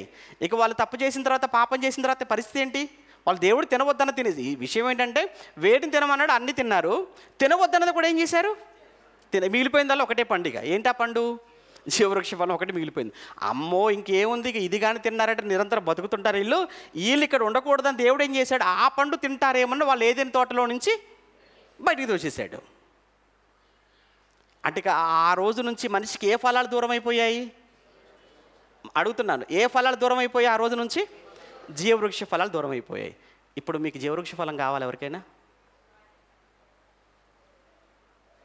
మాకు వద్దులేండి జీవవృక్ష ఫలం, వద్దులేండి, మామిడి పండు చాలండి, ఆ యాపిల్ పండు ఏదో ఇస్తే సరిపోద్దండి. జీవవృక్ష పండు ఫలాలు కావాలని ఎంతమంది కోరుకుంటున్నారో చెప్పండి. వద్దని ఎవరు అనర్లేండిక, అందరూ కావాలని కోరుకుంటారు. అయితే మీకు ఆ జీవవృక్ష ఫలాలు కావాలి అని అంటే అవి ప్రజెంట్ ఎక్కడున్నాయో చెప్తాను, అక్కడికి మీరు వెళ్ళండి. ఎక్కడున్నాయి అవి? పరదేశులో ఉన్నాయట. ఎక్కడున్నాయి? బైబిల్లో ఉంది, పరదేశులో ఉన్నాయని ఉంది. మరి పరదేశికి వెళ్ళాలంటే ఫలించాలట. అమ్మయ్య, మళ్ళీ ఇటు వచ్చి మళ్ళీ ఏం చేయమంటున్నాడేనా? ఫలించమనే అంటున్నాడు. అంటే ఫలిస్తే తప్ప ఆశీర్వాదం లేదు, ఫలిస్తే తప్ప జీవవృక్ష ఫలాలు లేవా? 2వ అధ్యాయం ప్రకటన గ్రంథం, నేనన్న మాట కాదు, ప్రకటన గ్రంథం 2వ అధ్యాయం, ప్రకటన గ్రంథం 2వ అధ్యాయం 7వ వచనం. ప్రకటన గ్రంథం 2:7 ఏమంటున్నాడు?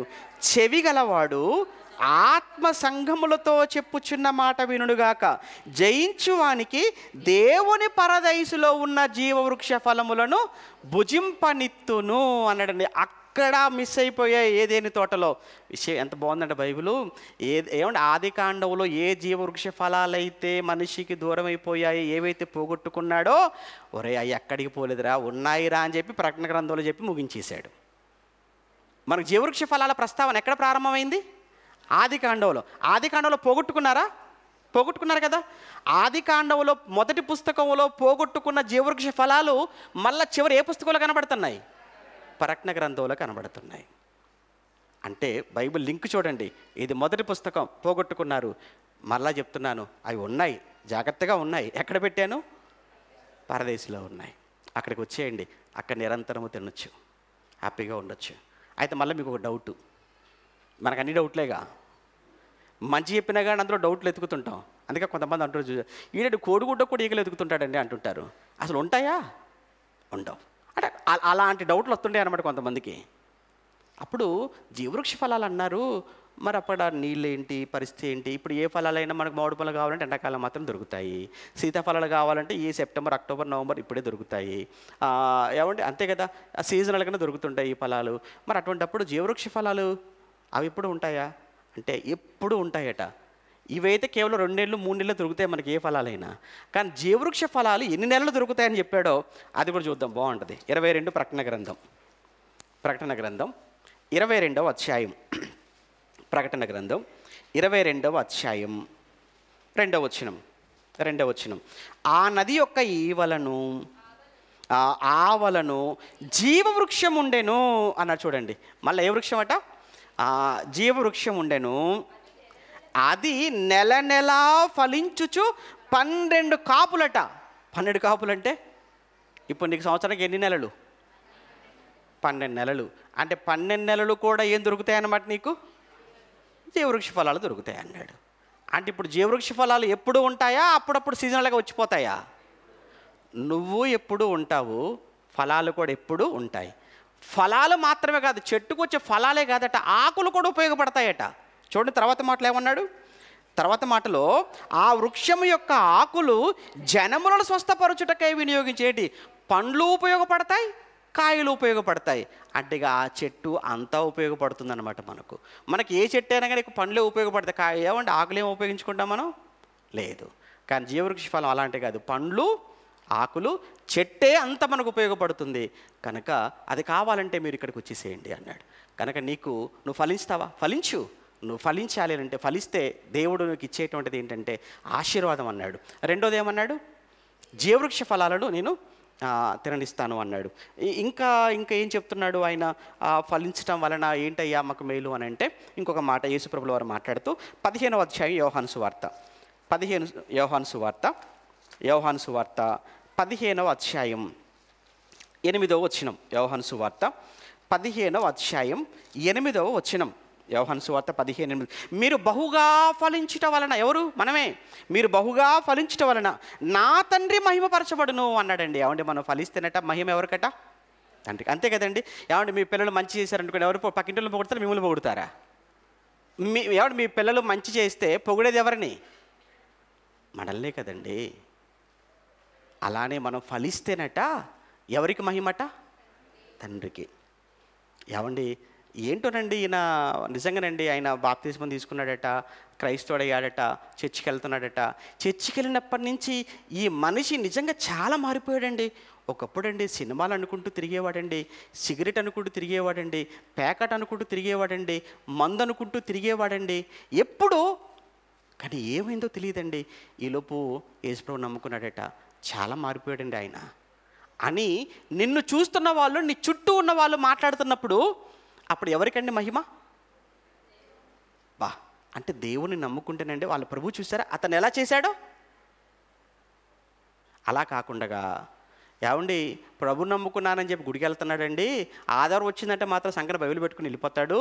ఇంటికి రాగానేనండి మళ్ళీ ప్యాకెట్కి వెళ్తాడండి, రాగానేనండి మళ్ళీ మందు షాప్ దగ్గర కనపడతాడండి. ఆహా, ఏం ప్రభు అండి అలా ప్రభు అన్నారనుకోండి, ఏమైపోయింది మన ప్రభువుకు? అవమానం. మిమ్మును బట్టి నా నామం మరల అన్ని జనుల మధ్య అయిపోయింది. ఏమండి, అబద్ధం అనేది తెలియదండి ఈ మనిషికి. బాప్తిసం తీసుకోవడానికి ముందు అన్ని అబద్ధాలు ఆడేవాడండి, మోసం చేసేవాడండి. ఎప్పుడు చూసినా కానీ ఆ భార్య భర్తల మధ్య ఎప్పుడు గొడవలేనండి, ఎప్పుడు తగువేనండి, ఎప్పుడు శబ్దాలు వినపడేవండి. బాప్తిసం తీసుకున్నారండి, గుడికి వెళ్తున్నారండి, అసలు వాళ్ళు ఉన్నా లేనట్టే ఉందండి ఇంట్లో. ఈ మార్పు కారణం ఏంటి?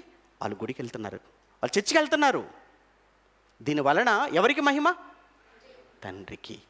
అప్పుడు ఆ తండ్రికి నిన్ను బట్టి నన్ను బట్టి అంత పేరు వస్తే ఆ తండ్రి నిజంగా మన విషయంలో ఎంత పొంగిపోతాడు చెప్పండి.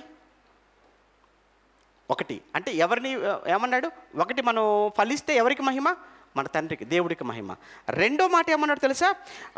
ఇందువలన మీరు నా శిష్యులు. అంటే యేసు ప్రభువుకు మనం ఏమవుతామట? అప్పుడే శిష్యులం అవుతాం మనం. ఇంత ఉందండి. చివరికి వచ్చేసరికి అసలు మీరు చెప్పండి, నేను ఫలించను. మీరు ఎన్ని చెప్పండి, నేను ఇంతే, నేను మారను అన్నారనుకోండి, మరి మారకపోతే, ఫలించకపోతే ఏం జరుగుతుందో కూడా చివరికి ఒక మాట చెప్తాను. ఎందుకంటే ముందు లాభం ఏంటో చెప్పాలి. లాభానికి కూడా నీకు మనసు మారలేదనుకోండి, నష్టం చెప్పాలి. ఇప్పుడు బాగా చదువుకుంటే ఏమవుతారో చెప్పాలి, చదువుకోకపోతే ఏమవుతారో కూడా చెప్పాలి, మంచి చేస్తే ఏం జరుగుతుందో చెప్పాలి, చెడు చేస్తే కూడా ఏం జరుగుతుందో పిల్లలు చెప్పలేదు అనుకోండి, ఇక వాడిష్టం అది ఇక చెప్పాలి మనం. ఇప్పుడు చూసాం, ఫలిస్తే ఏంటో చూసాం, ఫలించను అంటారు. ఫలించకపోతే ఏంటో చూసుకుంటే మనకు పాఠం అయిపోద్ది. ఓకేనా? మత్తయి సువార్త మరలా 3వ అధ్యాయం, మత్తయి సువార్త 3వ అధ్యాయం 8వ వచనం 10వ వచనం. ఇదిగో ఇప్పుడే గొడ్డలి చెట్ల వేరున ఉంచబడి ఉన్నది, కనుక మంచి ఫలము ఫలింపని ప్రతి చెట్టు నరకబడి అగ్నిలో వేయబడును అన్నాడు. చూసారా అండి? ఏ ఫలము? మంచి ఫలం. అంటే ఫలాలలో మంచి ఫలాలు, చెడ్డ ఫలాలు కూడా ఉన్నాయి. నువ్వు ఏ ఫలం ఫలిస్తావు? మంచి ఫలం. మంచి ఫలం ఫలించాలి అని అంటే నీ మనస్సు మంచిదై ఉండాలి. మీకు అర్థమైందా? మత్తయి సువార్త 7వ అధ్యాయం ప్రక్కనే, మత్తయి సువార్త 7వ అధ్యాయం 17లో పండ్లైనను పల్లేరు చెట్లను అంజూరపు పండ్లనైనను కొయ్యుదురా, అలాగునే ప్రతి మంచి చెట్టు మంచి ఫలములు ఏం చేస్తుంది? ఫలిస్తుంది. అంటే ఇక్కడ చెట్టు అంటే ఎవరు? నువ్వే. చెట్టు అంటే ఎవరు? మనమే. మంచి చెట్టు మంచి ఫలాలు ఫలించును, పనికి మాలిన చెట్టు కాని ఫలములను ఫలించును. మంచి చెట్టు కాని ఫలములను ఫలింపనేరదు అన్నాడు. అంతే కదండి. మంచోడు ఎందుకండి అలా చేస్తాడు? మీకు అర్థమైందా? ఎప్పుడు కూడా గుర్తుపెట్టుకోండి, చెడ్డోడు ఎందుకు మంచి చేస్తాడు? వాడు హృదయం నిండా చెడే ఉన్నప్పుడు వాడు మంచి ఎందుకు చేస్తాడు, మంచి ఎందుకు పలుకుతాడు? ఏదైనా హృదయం నిండిన దాన్ని బట్టే నోరేమవుతుంది అన్నాడు, మాటలాడుతుంది అన్నాడు. బైబిల్ చెప్పిన మాట అది. నీ హృదయంలో చెడు పెట్టుకొని, నీ హృదయంలో ద్వేషం పెట్టుకొని, నీ హృదయంలో కక్షలు పెట్టుకొని నువ్వు మంచి చేసావంటే ఎలా నమ్మాలి? అది నమ్మడానికి అవ్వదు. అది ఒకవేళ మనుషులు నమ్మడానికి అవుతుందేమో, దేవుడిని నమ్మించడానికి కుదరదు అది. అందుకే అన్నాడు, మంచి చెట్టు ఎప్పుడు కూడా ఏమిస్తుంది? మంచి ఫలాలు. చెడ్డ చెట్టు ఎప్పుడు కాని ఫలాలే ఇస్తుంది. అయితే నువ్వు ఒకవేళ మంచి ఫలాలు ఇవ్వని వాడిగా ఉంటావా, చెడ్డ ఫలాలు ఇచ్చేవాడిగా ఉంటావా? యేసుప్రభులు వారు అన్నారు కదా, ఇదిగో 3 ఏళ్ల నుండి అంజూరపు చెట్టును చూస్తున్నాను అన్నాడు దేవుడు. అక్కడ యజమాని ఎవరు? దేవుడు. తోటమాలి ఎవరు? యేసుప్రభుల వారు. చెట్టు ఎవరు? మనిషి. 3 ఏళ్ల నుండి చూస్తున్నానయ్యా, కానీ చెట్టుకు ఫలాలు లేవు. అప్పుడు ఏమన్నాడు? 1 సంవత్సరం అయ్యా, ప్లీజ్ 1 సంవత్సరం అవకాశం ఇవ్వు. ఈ సంవత్సరం అది ఫలించినా సరే, లేదంటే మీ ఇష్టం. నరికేస్తాడు. అవకాశం 1 సంవత్సరం కాదండి. దేవుడు మనకి ఎన్ని అవకాశాలు ఇస్తున్నాడు? దేవుడు మీకు ఎన్ని అవకాశాలు ఇచ్చాడు? అవకాశాల మీద అవకాశాలు, అవకాశాల మీద అవకాశాలు, అవకాశాల మీద అవకాశాలు ఇస్తూ వస్తున్నప్పటికీ ఎందుకండి ఇంకా మార్పు లేదు? ఎందుకండి ఇంకా మోసం? ఎందుకండి ఇంకా అబద్ధాలు? ఇంకా ఎందుకండి? ఏం సాధిద్దామని ఇప్పటివరకు ఎన్నో అబద్ధాలు. ఏం సాధించారు? ఒక్కసారి మీరు వెనక్కి తిరిగి చూసుకోండి. మోసం చేశారు, ఏం సాధించారు? ఒకసారి జ్ఞాపకం చేసుకోండి. అసూయతో బతికారు, ఏం సాధించారు? వెనక్కి తిరిగి చూసుకోండి. మీరు అసూయతో, కక్షలతో, పగలతో, ద్వేషాలతో, అబద్ధాలతో చేసింది ఏమీ లేదు, చెడు తప్ప మనకు మిగిలింది. ఒకవేళ ఇలా ఉంటున్నప్పుడే ఒకవేళ ప్రాణం పోతే, ఇలా ఉంటున్నప్పుడే ఒకవేళ దేవుడు నన్ను తీసుకొని వెళ్ళిపోతే ఎక్కడికి వెళ్ళిపోయేవాడు, ఏమైపోయేవాడు? ఒక్కసారి ఆలోచించు. అయినా దేవుడు నీ మీద కరుణతో, జాలితో, పోనీలే ఇంకొక నెల లేదా ఇంకొక సంవత్సరం అని దేవుడు అవకాశం ఇవ్వడాన్ని బట్టి బతికాం. లేదంటే ఇదిగో ఇప్పుడే గొడ్డలు చెట్ల వేరున ఉంచబడి ఉన్నది, ఫలింపని ప్రతి చెట్టు నరకబడి అగ్నిలో కాలిపోతుంది, వేయబడుతుంది. కనుక ఫలిస్తారా? ఫలించండి. దేవుడు చూసారా, వేటిని ఫలించమన్నాడు, అవన్నీ ఫలిస్తున్నాయి. ఫలించందల్లా ఒక్క మనిషి మాత్రమే. దేవుడు వృక్షాలను పెట్టి వృక్షాలు ఫలించాలి అన్నాడు, వృక్షాలు ఫలిస్తున్నాయి. నేలను ఫలించమన్నాడు, నేల ఫలిస్తుంది. పక్షులు ఫలించమన్నాడు, పక్షులు ఫలిస్తున్నాయి. జంతువులు ఫలించమన్నాడు, జంతువులు ఫలిస్తున్నాయి. పురుగులు ఫలించమన్నాడు, పురుగులు ఫలిస్తున్నాయి. మనిషి నుంచి కూడా దేవుడు ఫలం ఆశించాడు. ఆ ఫలమే నీతి అన్నాడు, ఆ ఫలమే న్యాయము అన్నాడు, ఆ ఫలమే యథార్థత అన్నాడు, ఆ ఫలమే ఐక్యత అన్నాడు, ఆ ఫలమే ప్రేమ అన్నాడు, సంతోషం అన్నాడు, సమాధానం అన్నాడు. ఇలా అనేకమైన ఫలాలు. ఈ ఫలాలు మనం ఫలించాలి. ఎందుకు ఫలించాలి? దేవుడిని దీవించాలి అనుకుంటే, నీకు జీవవృక్ష ఫలాలని కావాలి అనుకుంటే, మన ద్వారా తండ్రి మహిమపరచబడాలి అనుకుంటే ఖచ్చితంగా నువ్వు ఫలించను అని ఒకవేళ ఫలించాలి అనుకుంటే, నువ్వు వేరుగా ఉంటే నువ్వు ఫలించను చెప్పాడు ఆయన. ఏమవ్వాలి? ఒక కొమ్మకు కాయలు కాయాలంటే అది కొమ్మ చెట్టులో భాగమై ఉండాలి. అలానే నువ్వు కూడా సంఘము అనే క్రీస్తు శరీరానికి నువ్వు అంటు కట్టబడినప్పుడు మాత్రమే నువ్వు ఫలిస్తావు. సంఘానికి దూరం అయిపోయిన వాళ్ళు ఏం ఫలించారు? ఏం ఫలిస్తారు? అది నేను ఫలించను అంటావా? ఎంత చెప్పినా కానీ ఫలించకపోతే ఆయన ఏమన్నాడు? ఇది ఇప్పుడే గొడ్డల చెట్ల వేరున ఉంచబడి ఉన్నది, నరకబడి అగ్నిలో కాల్చబడుతుంది అన్నాడు. కనుక ఇది దేవుని కొరకు ఫలించటం. అన్నీ ఫలించాయి, మనిషి తప్ప. ఒకప్పుడు ఇశ్రాయేలు ఫలించలేదు, అప్పగించేశాడు, శత్రువులకు అప్పగించేశాడు. వారిని శత్రువులకు అప్పగించాడు, మనలను పాతాళానికి అప్పగిస్తాడు. అది తేడా. ప్రార్థన చేసుకుందాం. ప్రేమగల తండ్రి పరిశుద్ధుడా, మీకు వందనాలు నాయన. ఎంతో ఓపికతో మీ పిల్లలు మీ మాటలు విన్నారు. విన్న ఏ ఒక్క మాట తండ్రి మీ పిల్లలు తేలికగా తీసుకోకూడదు. ఎందుకంటే చెప్పింది నేనైనా మాట మీది కనుక. మీ మాటనే మీ పిల్లలు తూలనాడితే, మీ మాటనే మీ పిల్లలు తేలికగా తీసుకుంటే దాని వలన వారికి జరిగే నష్టం చాలా పెద్దది. అలా ఒకవేళ ఎవరైనా కానీ నాయన అలా ఆలోచిస్తే క్షమించమని వాళ్ళ పక్షాన బ్రతిమలాడుకుంటున్నాను. కానీ అలాంటి మనస్సు తండ్రి మీ బిడ్డలు మార్చుకొని మీ పాదాల దగ్గరకు రావటానికి సహాయం చేయమని కోరుతూ, ముఖ్యంగా వరద వలన నష్టపోయిన మీ బిడ్డలందరి కోసం ప్రార్థిస్తున్నాను. మరలా తిరిగి మమ్మల్ని అందరినీ సంఘముగా ఈరోజు ఒకరినొకరు చూసి పలకరించుకొని పరామర్శించుటకు, ప్రేమతో నాయన మిమ్మల్ని ఆరాధించుటకు మీరు ఇచ్చినటువంటి భాగ్యానికి మీకు వందనాలు చెల్లిస్తున్నాం. 23, 24 తేదీలో జరగనైనటువంటి సేవకుల సదస్సు కోసం ముఖ్యంగా వేడుకుంటున్నాం. మీకు మహిమకరంగా జరగాలి. అనేక మంది మీ పిల్లలు రావడానికి సిద్ధపడుతున్నారు. చెప్పడానికి జ్ఞానం, శక్తి, ఆరోగ్యాన్ని ఇవ్వండి నాకు. అలానే వచ్చే నెలలో తలపెట్టిన 5 రోజుల సభలు కూడా తండ్రి, అవి మీకోసం మహిమకరంగా జరగాలి, మీ బిడ్డలకు ఎందరికో దీవెనకరంగా జరగాలని ఆ విషయంలో తండ్రి అందరము ఆలోచిస్తున్నాం, కష్టపడుతున్నాం. అదే సమయంలో కష్టాలలో ఉన్నటువంటి, నష్టాలలో ఉన్నటువంటి మీ బిడ్డల కొరకు నాయన, ఒక మాట చెప్పగానే సంఘంలో అందరూ స్పందించి ముందుకు వచ్చి వారి కష్టాన్ని తండ్రి ఇచ్చారు. మీ బిడ్డలను కూడా మీరు జ్ఞాపకం చేసుకోండి. నష్టపోయిన బిడ్డలను కూడా ముఖ్యంగా మీరు దీవించండి. వారి నష్టానికి నాయన తండ్రిగా మీరు చేయగలిగింది చాలా ఎక్కువ కనుక ఒక్కసారిగా మీ బిడ్డలను మీరు దర్శించి జ్ఞాపకం చేసుకొని మీ బిడ్డల కన్నీళ్లు తుడిచి వారి నష్టాన్ని పూడ్చమని ప్రాధేయపడుతూ క్రీస్తునామాని ప్రార్థన మీకు సమర్పిస్తున్నాము తండ్రి. ఆమెన్.